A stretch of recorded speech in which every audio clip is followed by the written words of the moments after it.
So good evening friends. ನಿನ್ನೆ ಕ್ಲಾಸ್ದಲ್ಲಿ ನಾವು ಕೃಷ್ಣಾ ನದಿಯ ಬಗ್ಗೆ ಸ್ಟಡಿ ಮಾಡಿದ್ದೇವೆ ಸ್ನೇಹಿತರೆ. ಇವತ್ತು ನಾವು ಮತ್ತೆ ಈ ಕಾವೇರಿ ನದಿಯ ಬಗ್ಗೆ ಸ್ಟಡಿ ಮಾಡಬೇಕಾಗತ್ತೆ. ಈ ಕಾವೇರಿ ಏನಿದೆಯಲ್ಲ ಇದನ್ನು ಕೂಡ ಸ್ವಲ್ಪ ನಮಗೆ ಇಂಪಾರ್ಟೆಂಟ್ ಇರುವಂಥ ನದಿ. ಯಾಕಂದರೆ ಆಗಾಗ ಕಾವೇರಿ ನದಿಯ ಬಗ್ಗೆ ಕ್ವಶನ್ಸ್ ಕೇಳ್ತಾನೇ ಇರ್ತಾರೆ, ಹೌದಾ? ಹಾಗಾದರೆ ನೋಡಿ ಸ್ನೇಹಿತರೆ, ಈ ಕಾವೇರಿ ನದಿ ಇದು ಎಷ್ಟು ಇಂಪಾರ್ಟೆಂಟ್ ಇದೆ ನಮಗೆ. ಈಗ ನಾವು ಕಾವೇರಿ ನದಿ ಇದು ಎಲ್ಲಿ ಜನ್ಮ ತಾಳತ್ತೆ, ಎಲ್ಲಿಂದ ಎಲ್ಲಿವರೆಗೆ ಹೋಗುತ್ತೆ, ಅದನ್ನು ನಾವೆಲ್ಲನೂ ಸ್ಟಡಿ ಮಾಡಬೇಕಾಗತ್ತೆ ಇಲ್ಲಿ. ಈಗ ನೋಡಿ, ಇಲ್ಲಿ ಮೊದಲಿಗೆ ಕಾವೇರಿ ನದಿಯು ಸೊ ನಾವು ಕಾವೇರಿ ನದಿಗೆ ನೋಡಿದಾಗ ಕಾವೇರಿ ನದಿಯು ಕೊಡಗಿನ ತಲಕಾವೇರಿಯಲ್ಲಿ, ಎಲ್ಲಿ? ಕೊಡಗಿನ ತಲಕಾವೇರಿಯಲ್ಲಿ ಹುಟ್ಟಿ, ಕಾವೇರಿ ನದಿಯು ಸಿಆರ್ ಕೊಡಗು ಇದೆ ತಿಳ್ಕೊರಿ. ಇಲ್ಲಿ ಏನಿದೆ? ಇಲ್ಲಿ ಕೊಡಗು, ಹೌದಾ? ಕೊಡಗಿನ ತಲಕಾವೇರಿಯಲ್ಲಿ ಹುಟ್ಟಿ, ಯಾವ ಕಾವೇರಿಯಲ್ಲಿ? ಕೊಡಗಿನ ಸಿಆರ್ ಕೊಡಗಿನ ತಲಕಾವೇರಿ, ಹೌದಾ? ಕೊಡಗಿನ ತಲಕಾವೇರಿಯಲ್ಲಿ ಹುಟ್ಟಿ ಸ್ನೇಹಿತರೆ. ಇದು ಕೊಡಗು ನೆಕ್ಸ್ಟು ಮಂಡ್ಯ, ಮೈಸೂರು, ಹೌದಾ? ಕೊಡಗು ಆಗಿರ್ಬೋದು, ಮಂಡ್ಯ ಆಗಿರ್ಬೋದು. ನೆಕ್ಸ್ಟು ಮೈಸೂರು, ಚಾಮರಾಜನಗರ, ಯಾವ ನಗರ? ಚಾಮರಾಜನಗರ. ನೆಕ್ಸ್ಟು ಚಾಮರಾಜನಗರ, ಹೌದಾ? ಚಾಮರಾಜನಗರ ಮುಖಾಂತರ ಹರಿದು ತಮಿಳ್ನಾಡಕ್ಕೆ ಹೋಗಿ, ಎಲ್ಲಿ ಹೋಗಿ? ತಮಿಳ್ನಾಡು, ಹೌದಾ? ತಮಿಳ್ನಾಡಿಗೆ ಹೋಗಿ ನಂತರ ಈ ನದಿಯು ಪಾಂಡಿಚೇರಿಗೆ ಹೋಗಿ, ಪಾಂಡಿಚೇರಿ, ಯಾವುದು? ಪಾಂಡಿಚೇರಿ, ಹೌದಾ? ಪಾಂಡಿಚೇರಿಗೆ ಹೋಗಿ ತದನಂತರ ಈ ನದಿಯು ಬಂಗಾಳ ಕೊಲ್ಲಿಯನ್ನು ಸೇರುತ್ತದೆ. ಯಾವ ಕೊಲ್ಲಿಯನ್ನು ಸೇರುತ್ತದೆ? ಬಂಗಾಳ ಕೊಲ್ಲಿಯನ್ನು ಸೇರುತ್ತದೆ ಸ್ನೇಹಿತರೆ, ಹೌದಾ? ಏನು ಸೇರುತ್ತದೆ? ಬಂಗಾಳ ಕೊಲ್ಲಿ ಸೇರುತ್ತದೆ. ಈಗ ನೋಡಿ, ಇಲ್ಲಿ ಕಾವೇರಿ ನದಿಯು ಕೊಡಗಿನ ತಲಕಾವೇರಿಯಲ್ಲಿ ಹುಟ್ಟಿ, please remember my dear friends, Kaveri ನದಿಯು ಕೊಡಗಿನ ತಲಕಾವೇರಿಯಲ್ಲಿ ಹುಟ್ಟಿ, ಸೊ ನಂತರ ಈ ನದಿಯು ಕೊಡಗು, ಮಂಡ್ಯ, ಮೈಸೂರು, ಚಾಮರಾಜನಗರ ಹಾಗೂ ತಮಿಳುನಾಡಿನ ಮುಖಾಂತರ ನಂತರ ಈ ನದಿಯು ಪಾಂಡಿಚೇರಿಗೆ ಹೋಗುತ್ತದೆ. ಪಾಂಡಿಚೇರಿ ನಂತರ ಈ ನದಿಯು ಬಂಗಾಳ ಕೊಲ್ಲಿಯನ್ನು ಕೂಡುತ್ತದೆ ಸ್ನೇಹಿತರೆ, ಹೌದಾ? ಇದು ಬಹಳಷ್ಟು ಇಂಪಾರ್ಟೆಂಟ್ ನಮಗೆ. ಯಾವ ನದಿ ಇದು? ಕಾವೇರಿ. ಸೊ ಈ ರೀತಿ ಕಾವೇರಿ ನದಿ ಇದೆ. ಸೊ ಕಾವೇರಿ ನದಿ ನಮಗೆ ತಲಕಾವೇರಿಯಲ್ಲಿ ಜನ್ಮ ತಾಳ್ತು ಸ್ನೇಹಿತರೆ. ಅಲ್ಲಿದಿಂದ ಕೊಡಗು, ಮಂಡ್ಯ, ಮೈಸೂರು, ಚಾಮರಾಜನಗರ ಹಾಗೂ ತಮಿಳುನಾಡು ಮುಖಾಂತರ ಹರಿದು ಪಾಂಡಿಚೇರಿಗೆ ಹೋಗಿ ಬಂಗಾಳ ಕೊಲ್ಲಿಯನ್ನು ಸೇರುತ್ತದೆ, ಹೌದಾ? ಈಗ ಇದು ಕರ್ನಾಟಕ ರಾಜ್ಯದಲ್ಲಿ ಹರಿದು ಹೋಗುತ್ತದೆ, ತಮಿಳುನಾಡು ರಾಜ್ಯದಲ್ಲಿ ಹರಿದು ಹೋಗುತ್ತದೆ. ನಂತರ ಪಾಂಡಿಚೇರಿ ಅನ್ನುವಂಥ ಒಂದು ಕೇಂದ್ರಾಡಳಿತ ಪ್ರದೇಶದಲ್ಲಿನೂ ಕೂಡ ಈ ನದಿ ಏನಂದ್ರೆ ಸೊ ಹರಿದು ಏನು ಕೂಡುತ್ತದೆ? ಬಂಗಾಳ ಕೊಲ್ಲಿಯನ್ನು ಕೂಡುತ್ತದೆ ಸ್ನೇಹಿತರೆ. ಹಾಗಾದರೆ ಈ ನದಿಯ ಒಂದು ವಿಶೇಷತೆ ಏನಿದೆ? ಈ ನದಿಯ ವಿಶೇಷತೆ ಏನಿದೆ ಅಂದ್ರೆ ಈ ನದಿಯು ಸೊ ಕೊಡಗಿನಲ್ಲಿ ಏನು ಹುಟ್ಟತ್ತಲ್ಲ, ಎಲ್ಲಿ? ತಲಕಾವೇರಿ ಹತ್ತಿರ, ಅಲ್ಲಿಂದ ಈ ಬಂಗಾಳ ಕೊಲ್ಲಿ ಸೇರುವವರೆಗೆ ಈ ನದಿಯ ಒಟ್ಟು ಉದ್ದವು 805 ಕಿಲೋಮೀಟರ್ ಆಗಿದೆ ಸ್ನೇಹಿತರೆ. ಎಷ್ಟು? 805 ಕಿಲೋಮೀಟರ್. ಸೊ 805 ಕಿಲೋಮೀಟರ್ ಈ ನದಿಯ ಒಟ್ಟು ಉದ್ದವಾಗಿದೆ. ಎಷ್ಟಾಗಿದೆ? 805 ಕಿಲೋಮೀಟರ್ ಈ ನದಿಯ ಒಟ್ಟು ಉದ್ದವಾಗಿದೆ ಅಂತ ಹೇಳ್ತೇವೆ. ಇದನ್ನು ನೀವು ನೆನ್ಪಿಟ್ಕೋಬೇಕಾಗತ್ತೆ. ಸೊ ನೆಕ್ಸ್ಟು ಈ ನದಿ ಏನಿದೆಯಲ್ಲ, ಈ ನದಿಯ ಮೇಲೆ ಸೊ ನಮಗೆ KRS ಅಣೆಕಟ್ಟು ಇದೆ. ಈ ನದಿಯ ಮೇಲೆ ನಮಗೆ ಈ ಮಂಡ್ಯದಲ್ಲಿನೇ ನಮಗೆ ಏನಿದೆ ಅಂದ್ರೆ KRS ಅಣೆಕಟ್ಟು, KRS ಅಣೆಕಟ್ಟು ಡ್ಯಾಮ್, KRS ಡ್ಯಾಮ್ ಅಥವಾ ಕನ್ನಂಬಾಡಿ ಅಣೆಕಟ್ಟು ಅಂತ ಕರಿತೇವೆ ಸ್ನೇಹಿತರೆ. ಕನ್ನಂಬಾಡಿ ಅಣೆಕಟ್ಟು ಅಥವಾ KRS ಡ್ಯಾಮ್ ಅಂತ ಕರಿತೇವೆ. ಎಲ್ಲಿದೆ ಅಂದ್ರೆ ಈ ಮಂಡ್ಯದಲ್ಲಿದೆ. ಈ ನದಿಯ ಮೇಲೆ, ಯಾವ ನದಿಯ ಮೇಲೆ? ಕಾವೇರಿ ನದಿಯ ಮೇಲೆ ಅಂತ ಕರಿತೇವೆ, ಹೌದಾ? ನಂತರ ಈ ನದಿಯು ಇಲ್ಲಿ ಏನು ತಮಿಳ್ನಾಡು ಕಡೆ ಏನು ಬರುತ್ತಲ್ಲ, ಚಾಮರಾಜನಗರದಿಂದ ತಮಿಳ್ನಾಡು ಕಡೆಗೆ ಬರುತ್ತೆ. ಯಾವಾಗ ಇದು ತಮಿಳ್ನಾಡಕ್ಕೆ ಬರುತ್ತೇವೋ ಆವಾಗ ಏನಂದ್ರೆ ಈ ತಮಿಳ್ನಾಡಿನ ಹತ್ತಿರ ಒಂದು ಜಲಪಾತವನ್ನು ನಿರ್ಮಾಣ ಮಾಡುತ್ತೆ ಸ್ನೇಹಿತರೆ. ಇದನ್ನು ಕ್ವಶನ್ಸ್ ಕೇಳ್ತಾರೆ. ಸೊ ಕರ್ನಾಟಕದ ಚಾಮರಾಜನಗರ ದಾಟಿದ ನಂತರ ಈ ನದಿ ಎಲ್ಲಿ ಹೋಗುತ್ತೆ ಅಂದ್ರೆ ತಮಿಳ್ನಾಡಕ್ಕೆ ಹೋಗುತ್ತೆ. ತಮಿಳ್ನಾಡಕ್ಕೆ ಹೋಗುವಾಗ ಅಲ್ಲಿ ಒಂದು ಜಲಪಾತವನ್ನು ನಿರ್ಮಾಣ ಮಾಡುತ್ತೆ ಸ್ನೇಹಿತರೆ. ಯಾವ ಜಲಪಾತ ನಿರ್ಮಾಣ ಮಾಡುತ್ತೆ ಅಂದ್ರೆ ನಮಗೆ ಇಲ್ಲಿ ಹೊಗೇನಕಲ್, ಯಾವುದು ಹೊಗೇನ್, ಪ್ಲೀಸ್ ರಿಮೆಂಬರ್ ಹೊಗೇನಕಲ್ ಜಲಪಾತ. ಯಾವ ಜಲಪಾತ? ಹೊಗೇನಕಲ್ ಜಲಪಾತ. ಹೌದಾ? ನಿಮ್ಮ ಕ್ವಶನ್ಸ್ ಕೇಳ್ತಾರೆ. ಏನ್ ಕ್ವಶನ್ಸ್ ಕೇಳ್ತಾರೆ ಅಂದ್ರೆ ಕಾವೇರಿ ನದಿಯು ಚಾಮರಾಜನಗರ ದಾಟಿದ ನಂತರ ತಮಿಳ್ನಾಡಕ್ಕೆ ಹೋಗುತ್ತದೆ. ಹಾಗಾದ್ರೆ ಕರ್ನಾಟಕ ಮತ್ತು ತಮಿಳ್ನಾಡಿನ ಗಡಿಯಲ್ಲಿ ಕಾವೇರಿ ನದಿಯು ಯಾವ ಜಲಪಾತವನ್ನು ನಿರ್ಮಾಣ ಮಾಡುತ್ತದೆ ಅಂತ ಕೇಳ್ತಾರೆ ಸ್ನೇಹಿತರೆ. ಅವಾಗ ನಾವು ಆನ್ಸರ್ ಮಾಡಬೇಕಾಗತ್ತೆ ಯಾವ ಜಲಪಾತ ಇದೆ ಅಂತ ಹೇಳ್ಬೇಕಾಗತ್ತೆ ಅಂದ್ರೆ ಹೊಗೇನಕಲ್ ಜಲಪಾತ ಇದೆ ಅಂತ ಹೇಳ್ಬೇಕಾಗತ್ತೆ. ಯಾವ ಜಲಪಾತ? ಹೊಗೇನಕಲ್.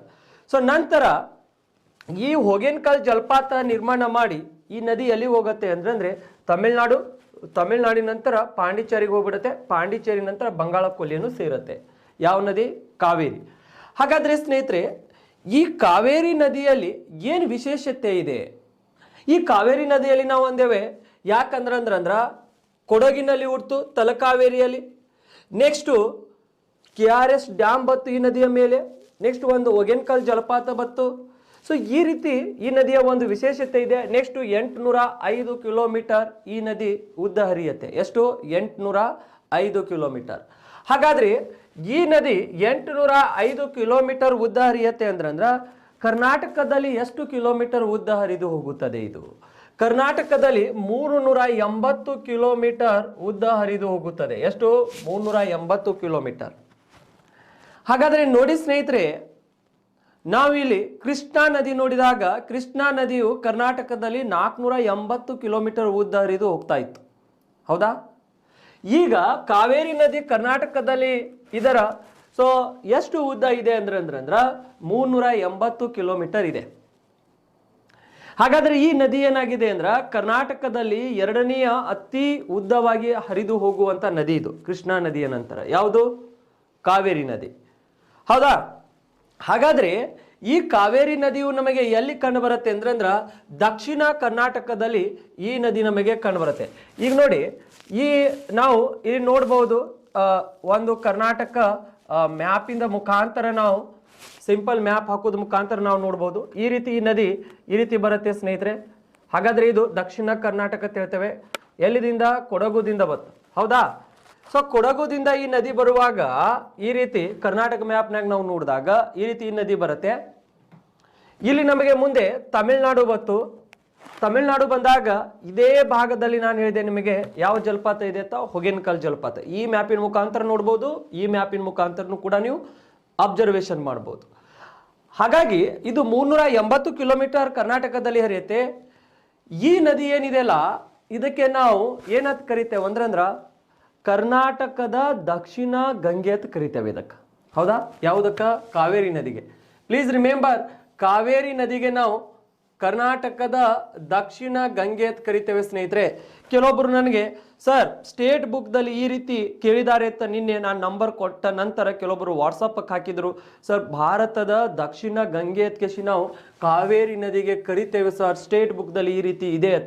ಬಟ್ ಅದು exactly wrong my dear friends. ಏನಿದೆ ಅಂದ್ರೆ ನೀವು ಈ ರೀತಿ ನೆನ್ಪಿಟ್ಕೋಬೇಕಾಗತ್ತೆ. ಕೆಲವೊಬ್ರು ಕಾಲ್ ಮಾಡೋದು ಮುಖಾಂತರನು ಕೂಡ ಅದನ್ನು ತಿಳ್ಕೊತಾರೆ. ಯಾಕಂದ್ರೆ ಆಲ್ರೆಡಿ ಕ್ವಶನ್ಸ್ ಆಗಿತ್ತು ಸ್ನೇಹಿತರೆ. ಭಾರತ ದೇಶದ ದಕ್ಷಿಣ ಗಂಗೆ ಅತ್ಕೆಶಿ ಅಂದಾಗ ನಾವು ಗೋದಾವರಿನೇ ಅಂತ ಹೇಳಬೇಕಾಗತ್ತೆ. ಹೌದಾ? ಭಾರತ ದೇಶದ ದಕ್ಷಿಣ ಗಂಗೆ ಅಂದ್ರ ನಾವು ಗೋದಾವರಿ ಅಂತ ಹೇಳಬೇಕಾಗತ್ತೆ. ಕರ್ನಾಟಕದ ದಕ್ಷಿಣ ಗಂಗೆ ಅತ್ಕೆಶಿ ಕೇಳಿದಾಗ, ಕರ್ನಾಟಕದ ದಕ್ಷಿಣ ಗಂಗೆ ಅಂತ ಕೇಳಿದಾಗ ನಾವು ಆನ್ಸರ್ ಕಾವೇರಿ ಅಂತ ಹೇಳಬೇಕಾಗತ್ತೆ. What I am saying here, please remember, ಕರ್ನಾಟಕದ ದಕ್ಷಿಣ ಗಂಗೆ ಇದು ಯಾವುದು? ಕಾವೇರಿ. ಇದನ್ನು ನೀವು ನೆನ್ಪಿಟ್ಕೊಳ್ಳಿ. ನೆಕ್ಸ್ಟ್ ಸ್ನೇಹಿತರೆ, ಇಷ್ಟಾಯ್ತು.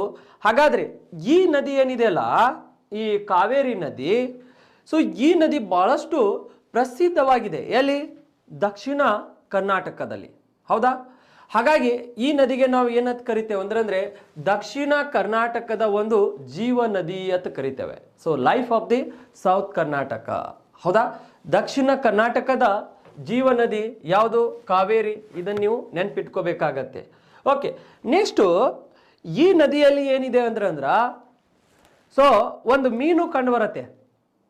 ಆಲ್ರೆಡಿ ಸಿವಿಲ್ PSI ದಲ್ಲಿ ಕೇಳಿದ್ದಾರೆ ಸ್ನೇಹಿತರೆ, ಮುಂದೇನು ಕೇಳ್ತಾರೆ. ಹೌದಾ? ಈ ನದಿಯಲ್ಲಿ ಒಂದು ಮೀನು ಕಂಡು ಬರುತ್ತೆ.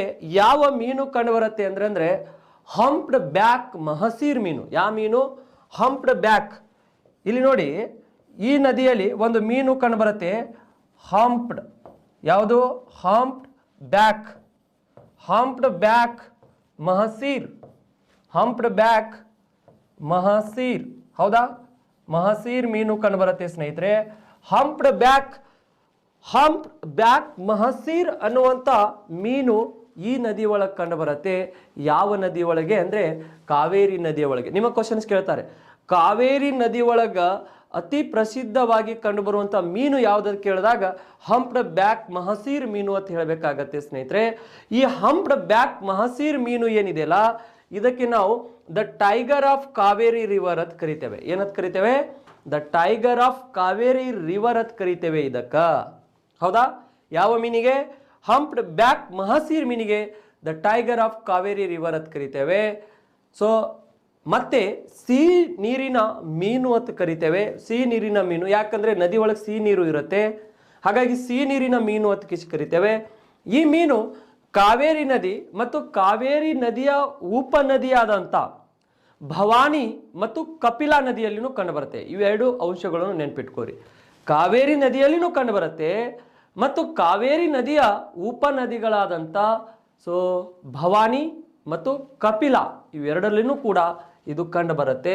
ಇಷ್ಟು ನೀವು ಈ ಕಾವೇರಿ ನದಿಯ ಬಗ್ಗೆ ನೆನ್ಪಿಟ್ಕೋಬೇಕಾಗತ್ತೆ ಸ್ನೇಹಿತರೆ. ನೆಕ್ಸ್ಟು ಈ ಕಾವೇರಿ ನದಿಗೆ ಹಲವಾರು ಉಪನದಿಗಳು ಇದ್ದಾವೆ. ಆ ಉಪನದಿಗಳನ್ನು ನಾವು ನೋಡೋಣ. ಆ ಉಪನದಿಗಳನ್ನು ನಾವು ನೋಡುವಾಗ ಇಲ್ಲಿ ಆ ಉಪನದಿಗಳು ಯಾವ ರೀತಿ ಇದ್ದಾವೆ, ಏನು ವಿಶೇಷತೆ ಇದೆ, ಅವುಗಳು ಬಹಳಷ್ಟು ನಮಗೆ ಇಂಪಾರ್ಟೆಂಟ್ ಆಗ್ತವೆ ಸ್ನೇಹಿತರೆ. ಹಾಗಾಗಿ ಆ ನದಿಯ ಉಪನದಿಗಳನ್ನು ನಾವು ಅಬ್ಸರ್ವೇಷನ್ ಮಾಡಬೇಕಾಗತ್ತೆ. ಯಾವ ನದಿಯ ಉಪನದಿಗಳನ್ನು ಅಬ್ಸರ್ವೇಷನ್ ಮಾಡಬೇಕು? ಕಾವೇರಿ ನದಿಯ ಉಪನದಿಗಳನ್ನು ನೋಡಿ. ಯಾವ್ಯಾವ ಈ ಕಾವೇರಿ ನದಿಯ ಉಪನದಿಗಳು ಇದ್ದಾವೆ. ಹೌದಾ? ಈಗ ಕಾವೇರಿ ನದಿಯ ಉಪನದಿಗಳನ್ನು ನಾವು ನೋಡಿದಾಗ ಸ್ನೇಹಿತರೆ, ಸೊ ಒನ್ ಬೈ ಒನ್ ನಾವು ಇದನ್ನು ಡಿಸ್ಕಷನ್ ಮಾಡೋಣ. ಈ ಕಾವೇರಿ ನದಿಯ ಉಪನದಿಗಳು ಯಾವ್ಯಾವ ಇದಾವೆ ಅಂತ. ಸೊ ಯಾಕಂದ್ರೆ ನೀವು ಆ ಕಾವೇರಿ ನದಿಯ ಉಪನದಿಗಳು ಏನಿದಾವಲ್ಲ ಅವು ನೇಮ್ ಅಷ್ಟೇ ನೆನ್ಪಿಟ್ಕೊಳ್ಳಿ, ಉಳಿಕಿದ ಯಾವುದು ನೆನ್ಪಿಟ್ಕೊಳ್ಳುವಂಥ ಅವಶ್ಯಕತೆ ಇಲ್ಲ. ಹೌದಾ? ಈ ಕಾವೇರಿ ನದಿಯ ಉಪನದಿಗಳು ನಮಗೆ ನೋಡಿದಾಗ ಒಂದು ನಾವು ಈ ಕಡೆಯಿಂದ ಒಂದು ಈ ರೀತಿ ಬರುತ್ತೆ. ಒಂದು ಭವಾನಿ ಯಾವುದಿದೆ? ಭವಾನಿ ಬಂದು ಕೂಡತ್ತೆ ಕಾವೇರಿ ನದಿಗೆ.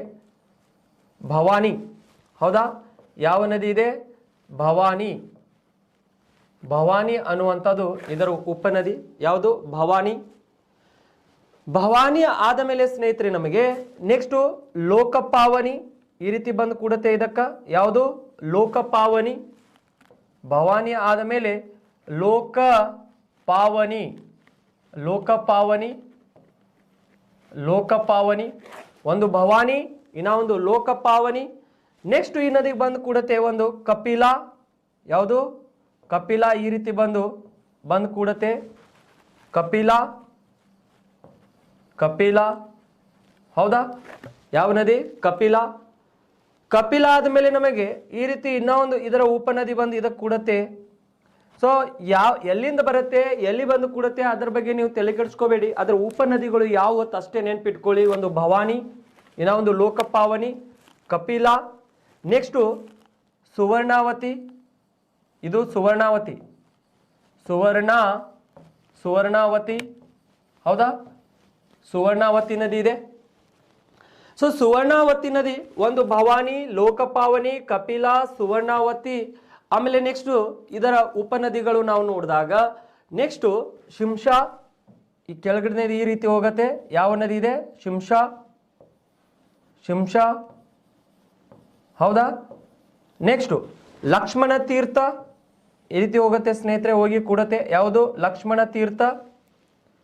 ಲಕ್ಷ್ಮಣ. ಹೌದಾ? ಲಕ್ಷ್ಮಣ ತೀರ್ಥ.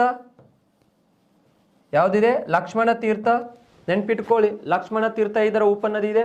ಭವಾನಿ, ಲೋಕಪಾವನಿ, ಕಪಿಲ, ಸುವರ್ಣವತಿ, ಶಿಂಷಾ, ಲಕ್ಷ್ಮಣ ತೀರ್ಥ ಎದರ ಉಪನದಿಗಳು ಇದಾವೆ ಸ್ನೇಹಿತರೆ? ಇವೆಲ್ಲ ಕಾವೇರಿ ನದಿಯ ಉಪನದಿಗಳು ಅಂತ ಹೇಳ್ತೇವೆ. ನೆಕ್ಸ್ಟ್ ಅಮರಾವತಿ, ಈ ಕಡೆಯಿಂದ ನಮಗೆ ಅಮರಾವತಿ,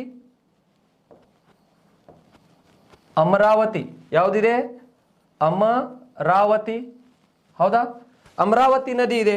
ನೆಕ್ಸ್ಟ್ ಕಪಿಲ, ಹೇಮಾವತಿ, ನೆಕ್ಸ್ಟ್ ಈ ಕಡೆಯಿಂದ ನಮಗೆ ಕಪಿಲ, ಕಪಿಲ, ಆಮೇಲೆ ಹೇಮಾವತಿ ಸ್ನೇಹಿತರೆ ಈ ರೀತಿ ಹೋಗುತ್ತೆ. ಹೇಮಾವತಿ, ಹೇಮಾವತಿ ಯಾವುದಿದೆ? ಹೇಮಾವತಿ. ಸೊ ಇಷ್ಟೆಲ್ಲ ಇದರ ಉಪನದಿಗಳನ್ನು ನೀವು ನೆನ್ಪಿಟ್ಕೊಳ್ಳಿ. ಭವಾನಿ, ಒಟ್ಟಾರೆ ನೀವು ಕಾವೇರಿ ನದಿ ಪ್ರಮುಖ ನದಿ ನೆನ್ಪಿಟ್ಕೊಳ್ಳಿ ಮತ್ತು ಅದರ ಉಪನದಿಗಳು ನೆನ್ಪಿಟ್ಕೊಳ್ಳುವಾಗ ಭವಾನಿ, ಲೋಕಪಾವನಿ, ಕಪಿಲ, ಸುವರ್ಣವತಿ, ಅಮರಾವತಿ, ಶಿಂಷಾ, ಲಕ್ಷ್ಮಣ ತೀರ್ಥ, ಕಪಿಲ ಮತ್ತು ಹೇಮಾವತಿ ಈ ನದಿಗಳನ್ನು ನೀವು ನೆನ್ಪಿಟ್ಕೋಬೇಕಾಗತ್ತೆ ಸ್ನೇಹಿತರೆ. ಇವೆಲ್ಲವೂ ಕೂಡ ಯಾವ ನದಿಯ ಉಪನದಿಗಳು ಆಗಿದ್ದಾವೆ ಅಂದ್ರೆ ಕಾವೇರಿ ನದಿಯ ಉಪನದಿಗಳು ಅಂತ ಹೇಳ್ತೇವೆ. ಹಾಗಾಗಿ ಈ ಕಾವೇರಿ ನದಿ ನೀವು ನೆನ್ಪಿಟ್ಕೋಬೇಕು. ಈ ಕಾವೇರಿ ನದಿ ಆಗಾಗ ಇದರ ಬಹಳಷ್ಟು ವಿವಾದ ಇದೆ. ಈ ಕಾವೇರಿ ನದಿಯ ವಿವಾದ ಯಾರ್ಯಾರ ನಡಬಾರಕ್ಕೆ ಇರುತ್ತೆ ಅಂದ್ರೆ ಜಾಸ್ತಿ ಇದು ಕರ್ನಾಟಕ. ಕಾವೇರಿ ನದಿಯ ವಿವಾದ ನಾವು ನೋಡಿದಾಗ ಕರ್ನಾಟಕ, ತಮಿಳುನಾಡು, ಹೌದಾ? ಕರ್ನಾಟಕ, ತಮಿಳುನಾಡು ಮತ್ತು ಕೇರಳ ಹಾಗೂ ಪಾಂಡಿಚೇರಿ ಅಥವಾ ಪದುಚೇರಿ ಅಂತ ಕರಿತೇವೆ. ಪಾಂಡಿಚೇರಿ, ಹೌದಾ? ಕರ್ನಾಟಕ, ತಮಿಳುನಾಡು, ಕೇರಳ ಮತ್ತು ಪಾಂಡಿಚೇರಿ ಇವುಗಳ ನಡುವೆ ಏನಂದ್ರೆ ಈ ಕಾವೇರಿ ನದಿಯ ವಿವಾದ ಇದೆ. ಜಾಸ್ತಿ ಇದು ವಿವಾದ ಯಾರ್ಯಾರ ನಡಬಾರಕ್ಕಿದೆ ಅಂದ್ರೆ ಸೊ ಕರ್ನಾಟಕ ಮತ್ತು ತಮಿಳುನಾಡಿನ ನಡುವೆ ಇದೆ ಸ್ನೇಹಿತರೆ. ಯಾಕಿದೆ ಅಂದ್ರೆ ನೀರಿನ ಹಂಚಿಕೆ ಸಂಬಂಧ. ಎದರ ಸಂಬಂಧ? ನೀರಿನ ಹಂಚಿಕೆ. ಸೊ ನೀರಿನ ಹಂಚಿಕೆ ಏನಿದೆಯಲ್ಲ ಇದರ ಸಂಬಂಧ ಈ ರಾಜ್ಯಗಳ ನಡುವೆ, 3 ರಾಜ್ಯಗಳು ಒಂದು ಕೇಂದ್ರಾಡಳಿತ ಪ್ರದೇಶದ ನಡುವೆ ವಿವಾದ ಇದೆ. ಹಾಗಾಗಿ ನಾವು ಇದನ್ನು ನೆನ್ಪಿಟ್ಕೋಬೇಕಾಗಿದೆ. ನೆನ್ಪಿಟ್ಕೊಳ್ಳಿ. ಈಗ ಕರ್ನಾಟಕ, ತಮಿಳುನಾಡು, ಕೇರಳ, ಪಾಂಡಿಚೇರಿ ನಡುವೆ ಇದು ವಿವಾದ ಇದೆ. ಜಾಸ್ತಿ ತಮಿಳುನಾಡು ಮತ್ತು ಕರ್ನಾಟಕದ ನಡುವೆ ಈ ವಿವಾದ ಇದೆ. ಇಷ್ಟಿದ್ದಾಗ ನಮಗೆ ಈಗ ಇದು ಜಾಸ್ತಿ ಈಗ ಯಾಕೆ ಈ ನದಿ ನ್ಯೂಸ್ದಲ್ಲಿ ಇದೆ ಅಂದ್ರೆ ಈ ನದಿಯ ಮೇಲೆ ನಾವು ಮೇಕೆದಾಟು ಯೋಜನೆಯನ್ನು ಮಾಡ್ತಾ ಇದ್ದೇವೆ ಸ್ನೇಹಿತರೆ. ಯಾವುದು? ಮೇಕೆದಾಟು. ಸೊ ಈ ಮೇಕೆದಾಟು ಯೋಜನೆ ಮಾಡುವಾಗ ಇದು ಕುಡಿಯೋ ನೀರಿನ ಯೋಜನೆ ಆಗಿದೆ. ಮೇಕೆದಾಟು ಯೋಜನೆ, ಈ ಮೇಕೆದಾಟು ಯೋಜನೆ ಈ ನದಿಯ ಮೇಲೆ ಮಾಡುತ್ತಿರುವುದರಿಂದ ಸೊ ತಮಿಳುನಾಡು ಏನಂದ್ರೆ ನಮಗೆ ಅಪೋಸ್ ಮಾಡ್ತಾ ಇದೆ. ಹಾಗಾಗಿ ಈ ನದಿ ಏನಂದ್ರೆ ನಮಗೆ ಇಂಪಾರ್ಟೆಂಟ್ ಆಗತ್ತೆ. ಯಾವುದು? ಸೊ ಈ ಕಾವೇರಿ ನದಿ. ಹಾಗಾಗಿ ಈ ಕಾವೇರಿ ನದಿಯ ಉಪನದಿಗಳು ಏನಿದಾವಲ್ಲ ಭವಾನಿ, ಲೋಕಪಾವನಿ, ಕಪಿಲ, ಸುವರ್ಣಾವತಿ, ಅಮರಾವತಿ, ಶಿಂಷಾ, ಲಕ್ಷ್ಮಣ ತೀರ್ಥ, ಕಪಿಲ, ಹೇಮಾವತಿ ಇವೆಲ್ಲವೂ ದಕ್ಷಿಣ ಕರ್ನಾಟಕಕ್ಕೆ. ದಕ್ಷಿಣ ಕರ್ನಾಟಕ ಅಂದ್ರೆ ನಮಗೆ ಮೈಸೂರು, ಮಂಡ್ಯ ಮತ್ತು ಚಾಮರಾಜನಗರ ಈ ಭಾಗ ಕಡೆಗೆ ಬಹಳಷ್ಟು ನೀರಾವರಿಯ ಅನುಕೂಲವನ್ನು ಮಾಡಿಕೊಟ್ಟಿದ್ದಾವೆ ಸ್ನೇಹಿತರೆ ಈ ಎಲ್ಲ ಉಪನದಿಗಳು. ಹಾಗಾಗಿ ಈ ಕಾವೇರಿ ನದಿಗೆ ನಾವು ಏನಂತ ಕರಿತೇವೆ ಅಂದ್ರೆ ದಕ್ಷಿಣ ಕರ್ನಾಟಕದ ಸೊ ಜೀವ ನದಿ ಅಂತ ಕರಿತೇವೆ. ಸೊ ನಾನು ಎಷ್ಟು ಅಂಶಗಳು ಇಲ್ಲಿ ಹೇಳಿದೆಯಲ್ಲ ಅವೆಲ್ಲವೂ ಕೂಡ ನೀವು ಇಲ್ಲಿ ನೆನ್ಪಿಟ್ಕೋರಿ. ಸೊ ಇದು ನಿಮಗೆ ಬಹಳಷ್ಟು ಅನುಕೂಲ ಆಗತ್ತೆ. ಓಕೆ. ಸೊ ಕಾವೇರಿ ನದಿ ನಾನು ಹೇಳಿದೆ ಎಲ್ಲಿ ಜನ್ಮ ತಾಳತ್ತೆ? ಇದು ಕೊಡಗಿನ ತಲಕಾವೇರಿಯಲ್ಲಿ. ಕಾವೇರಿ ನದಿಯು ಕೊಡಗಿನ ತಲಕಾವೇರಿಯಲ್ಲಿ ಜನ್ಮ ತಾಳುತ್ತದೆ. ನಂತರ ಈ ನದಿಯು ಸೊ ಕೊಡಗು, ಮಂಡ್ಯ, ಹೌದಾ, ಮೈಸೂರು, ಚಾಮರಾಜನಗರದ ಮುಖಾಂತರ ತಮಿಳುನಾಡಿನಿಂದ ಪಾಂಡಿಚೇರಿಗೆ ಹೋಗಿ ಬಂಗಾಳ ಕೊಲ್ಲಿಯನ್ನು ಸೇರುತ್ತದೆ ಅಂತ ಹೇಳಿದೆ. 805 ಕಿಲೋಮೀಟರ್ ಉದ್ದ ಹರಿಯುತ್ತದೆ ಈ ನದಿ. ಹೌದಾ? ಈ ನದಿಯ ಮೇಲೆ ಮಂಡ್ಯದ ಹತ್ತಿರ KRS ಡ್ಯಾಮ್ ಇದೆ ಈ ನದಿಯ ಮೇಲೆ. ನೆಕ್ಸ್ಟು ಅದನ್ನು ನೋಡಿದ ನಂತರ ಈ ನದಿಯು ಒಂದು ಹೊಗೆನಕಲ್ ಜಲಪಾತವನ್ನು ನಿರ್ಮಾಣ ಮಾಡುತ್ತೆ ಅಂತ ಹೇಳಿದ್ದೇವೆ.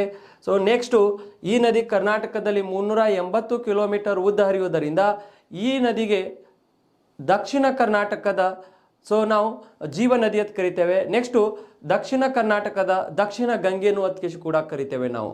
ಇಷ್ಟು ಅಂಶಗಳು ನೀವು ನೆನ್ಪಿಟ್ಕೊಳ್ಳಿ. ನೆಕ್ಸ್ಟ್ ಅದರ ಉಪನದಿಗಳು ಏನು ಹೇಳಿದಲ್ಲ ಅವುಗಳ ಕೂಡ ಇಲ್ಲಿ ಇಂಪಾರ್ಟೆಂಟ್ ಆಗುತ್ತೆ ಸ್ನೇಹಿತರೆ. ಸೊ ಇವೆಲ್ಲ ನದಿಗಳು ಯಾವ ಕಡೆಗೆ ಹರಿಯುವಂಥ ನದಿ ಆಗಿತ್ತಂದ್ರೆ ಸೊ ಪೂರ್ವದ ಕಡೆಗೆ ಹರಿಯುವಂಥ ನದಿ ಆಗಿತ್ತು. ನೆಕ್ಸ್ಟು ಮತ್ತೆ ನಾವು ಈ ನದಿ ಆದ ಮೇಲೆ ಮುಂದೆ ಹೋಗಬೇಕಾಗತ್ತೆ. ಸೊ ಯಾವ ನದಿ ಬರುತ್ತೆ ಅಂದ್ರೆ ನಮಗೆ ಉತ್ತರ ಪೆನ್ನಾರ್ ನದಿ ನೋಡ್ಬೇಕಾಗತ್ತೆ. ಯಾವುದು? ಉತ್ತರ ಪೆನ್ನಾರ್. ಸೊ ಈ ಉತ್ತರ ಪೆನ್ನಾರ್ ನದಿ ಇಲ್ಲಿ ನಮಗೆ ಸ್ಲೈಡ್ದಲ್ಲಿ ಇಲ್ಲ, ಅದನ್ನು ಕೂಡ ನಾವು ಒಂದು ಮ್ಯಾಪ್ ಹಾಕೋದು ಮುಖಾಂತರ ಅದನ್ನು ನೋಡೋಣ. ನೆಕ್ಸ್ಟು ಉತ್ತರ ಪೆನ್ನಾರ್. ಯಾವುದು? ಉತ್ತರ ಪೆನ್ನಾರ್. ಯಾವ ಪೆನ್ನಾರ? ಉತ್ತರ ಪೆನ್ನಾರ್. ಈಗ ನೋಡಿ ಸ್ನೇಹಿತರೆ, ಉತ್ತರ ಪೆನ್ನಾರ್ ನದಿ ನಾವು ನೋಡುವಾಗ ಯಾವ ನದಿ ನೋಡ್ಬೇಕಾಗಿದೆ ನಾವು? ಉತ್ತರ ಪೆನ್ನಾರ್. ಹೌದಾ? ಇದು ನಮ್ಮ ಭಾರತ ದೇಶ ಇದೆ. ಯಾವ ದೇಶ? ಸೊ ಭಾರತ ದೇಶ ಇದೆ, ಇದು ಭಾರತ ದೇಶ. ಯಾಕಂದ್ರೆ ಮ್ಯಾಪ್ ಹಾಕಿ ಹೇಳುದು ಮಜಾನೇ ಬೇರೆ ಇರುತ್ತೆ. ಕೆಲವೊಬ್ಬರು ಸ್ನೇಹಿತರು ಬಹಳಷ್ಟು ಡಿಮ್ಯಾಂಡ್ ಮಾಡಿದರು, ನಮಗೆ ರೆಡಿಮೆಂಟೇ ಬೇಕು. ನಾಳೆ ರೆಡಿಮೆಂಟ್ ಆಗಿನೇ ನಮ್ಮ ಹಣೆಬರ ಈ ರೀತಿ ಆಗಿದೆ. ಯಾವಾಗಲೂ ಕೈಗೆ ಕೆಲಸ ಕೊಡಬೇಕು, ತಲೆಗೆ ಕೆಲಸ ಕೊಡಬೇಕು, ಆವಾಗ ಮಾತ್ರ ಅಚೀವ್ಮೆಂಟ್ ಜಲ್ದಿ ಆಗೋದು ಸ್ನೇಹಿತರೆ. ಬರೀ ರೆಡಿಮೆಂಟ್ ಬೆನ್ನು ಹತ್ತಿದ್ದೇವೆ ಅಂದ್ರೆ ನಾವು ರೆಡಿಮೆಂಟ್ ಆಗಿನೇ ಹೋಗ್ಬಿಡ್ತೇವೆ. ಹೌದಾ? ಸೊ ಈಗ ನೋಡಿ, ಸೊ ಹಳೆಯ ಕಾಲದ ನಮ್ಮ ಅಜ್ಜ ಅಜ್ಜಿಗಳು ಇರ್ತಾರೆ ಅಥವಾ ತಂದೆ ತಾಯಿಗಳು ಇರ್ತಾರೆ, ಅವರು ತಲೆಯಿಂದ ಅಂದರೆ ಅವ್ರ ಮೈಂಡ್ ಸೆಟ್ದಿಂದ ಲೆಕ್ಕ ಮಾಡ್ತಾರೆ. ಅವರು ವಿದಿನ್ 1 ಸೆಕೆಂಡ್ ಅಥವಾ ಒಂದು ನಿಮಿಷನಾಗ ಲೆಕ್ಕ ಮಾಡಿ ಹೇಳಿಬಿಡ್ತಾರೆ. ನಮಗೆ ಕ್ಯಾಲ್ಕುಲೇಟ್ರು, ಪೆನ್ನು, ನೋಟ್ಬುಕ್ ಕೊಟ್ಟರು ನಮಗೆ ಲೆಕ್ಕ ಬರೋಂಗಿಲ್ಲ. ಯಾಕೆ? ಸೊ ನಾವು ನಮ್ಮ ಮೈಂಡಿಗೆ ವರ್ಕ್ ಕೊಡಂಗಿಲ್ಲ, ಬರೀ ಈಸಿ ಮೆಥಡ್ ನೋಡ್ತೇವೆ ಸ್ನೇಹಿತರೆ. ಈಸಿ ಮೆಥಡ್ ಹಿಂದೆ ಬೆನ್ನು ಹತ್ತಬಾರ್ದು ಯಾವಾಗಲೂ. ನೀವು ಯಾವ ರೀತಿ ಈ ರೀತಿ ಮ್ಯಾಪ್ ಡ್ರಾ ಮಾಡಿ ಅವಾಗ ಕಲಿತೀರಲ್ಲ, ಅವೆಲ್ಲ ನಿಮ್ಮ ತಲೆಯಲ್ಲಿ ಏನಂದ್ರೆ ಪರ್ಮನೆಂಟ್ ಉಳಿಯತ್ತೆ. ಹೌದಾ? ಸೊ ಕೆಲವೊಬ್ರು ಸರ್ ನಮ್ಮ ಮ್ಯಾಪ್ ಡ್ರಾ ಮಾಡಿನೇ ಹೇಳ್ರಿ ಅಂತ ಹೇಳ್ತಾರೆ. ಬಟ್ ಕೆಲವೊಬ್ರು ಏನಂದ್ರೆ ಮ್ಯಾಪ್ನ ಮುಖಾಂತರ ನಮಗೆ ಸ್ಲೈಡ್ ಹಾಕಿ ಸರ್ ಏನೇನಿದಾವಲ್ಲ ಅವು ರೆಡಿಮೇಡ್ ಅದ್ರ ಮುಖಾಂತರ ಮಾಡಿ. ಸೊ ಇಬ್ಬರಿಗೂ ನಾನು ಈಕ್ವಲ್ ಆಗಿನೇ ಟೀಚ್ ಮಾಡ್ತೀನಿ. Don't worry about that. ಯಾಕಂದರೆ ನಿಮ್ಮ ಡಿಮಾಂಡ್ಗಳಿಗೆ ನಾವು ಸ್ಯಾಟಿಸ್ಫ್ಯಾಕ್ಷನ್ ಮಾಡಬೇಕಾಗತ್ತೆ. So there is no doubt. ಈಗ ಉತ್ತರ ಪೆನ್ನಾರ್ ನದಿ ಇದೆ ಸ್ನೇಹಿತರೆ. ಈ ಉತ್ತರ ಪೆನ್ನಾರ್ ನದಿ ಏನಿದೆ ಅಲ್ಲ, ಇದು ನಮಗೆ ಎಲ್ಲಿ ಹುಟ್ಟತ್ತೆ? ಉತ್ತರ ಪೆನ್ನಾರ್ ನದಿ. ಸೊ ಸಿ ಹಿಯರ್, ಉತ್ತರ ಪೆನ್ನಾರ್ ನದಿ ನಾವು ನೋಡುವಾಗ ಇದು ಕರ್ನಾಟಕ ಮತ್ತು ತಮಿಳುನಾಡಿನ ಹತ್ತಿರ. ಎಲ್ಲಿ? ಕರ್ನಾಟಕ ಮತ್ತು ಈಗ ಕರ್ನಾಟಕ. ಹೌದಾ? ಕರ್ನಾಟಕ ಈ ಭಾಗದಲ್ಲಿ ನಮಗೆ ನೋಡಿ ಸ್ನೇಹಿತರೆ, ಇಲ್ಲಿ ಕರ್ನಾಟಕ ಇದೆ ತಿಳ್ಕೊಳ್ಳಿ. ಇಲ್ಲಿ ನಮಗೆ ಕರ್ನಾಟಕ ಇದೆ, ಈ ಕಡೆಗೆ ನಮಗೆ ತಮಿಳುನಾಡು ಇದೆ. ಹೌದಾ? ಇಲ್ಲಿ ನಮಗೆ ತಮಿಳುನಾಡು ಕಂಡು ಬರುತ್ತೆ. ಈ ಕಡೆಗೆ ನಮಗೇನಿದೆ? ಕೇರಳ ಇದೆ. ಈ ಕಡೆಗೆ ಏನಿದೆ? ಇಲ್ಲಿ ಕೇರಳ. ಹೌದಾ? ಇಲ್ಲಿ ಕೇರಳ ಇದೆ. ಈಗ ಈ ನದಿಯು ನಮಗೆ ಎಲ್ಲಿಂದ ಹುಟ್ಟಿ ಬರುತ್ತೆ ನೋಡಿ. ಸೊ ನಾವು ನೋಡಿದಾಗ ಇದು ಈ ತಮಿಳುನಾಡು, ಕರ್ನಾಟಕ ಮತ್ತು ಕೇರಳ ಈ ಮೂರರ ಗಡಿಯಲ್ಲಿ ಇಲ್ಲಿ ಒಂದು ವೈನಾಡು ಪ್ರದೇಶ ಬರುತ್ತೆ. ಯಾವ ನಾಡು? ವೈನಾಡು ಪ್ರದೇಶದಿಂದ, ಯಾವ ನಾಡು? ವಾಯ್ನಾಡು ಪ್ರದೇಶದಿಂದ ಹುಟ್ಟಿ ಬಂದು ನಂತರ ಈ ನದಿಯು ಕರ್ನಾಟಕದ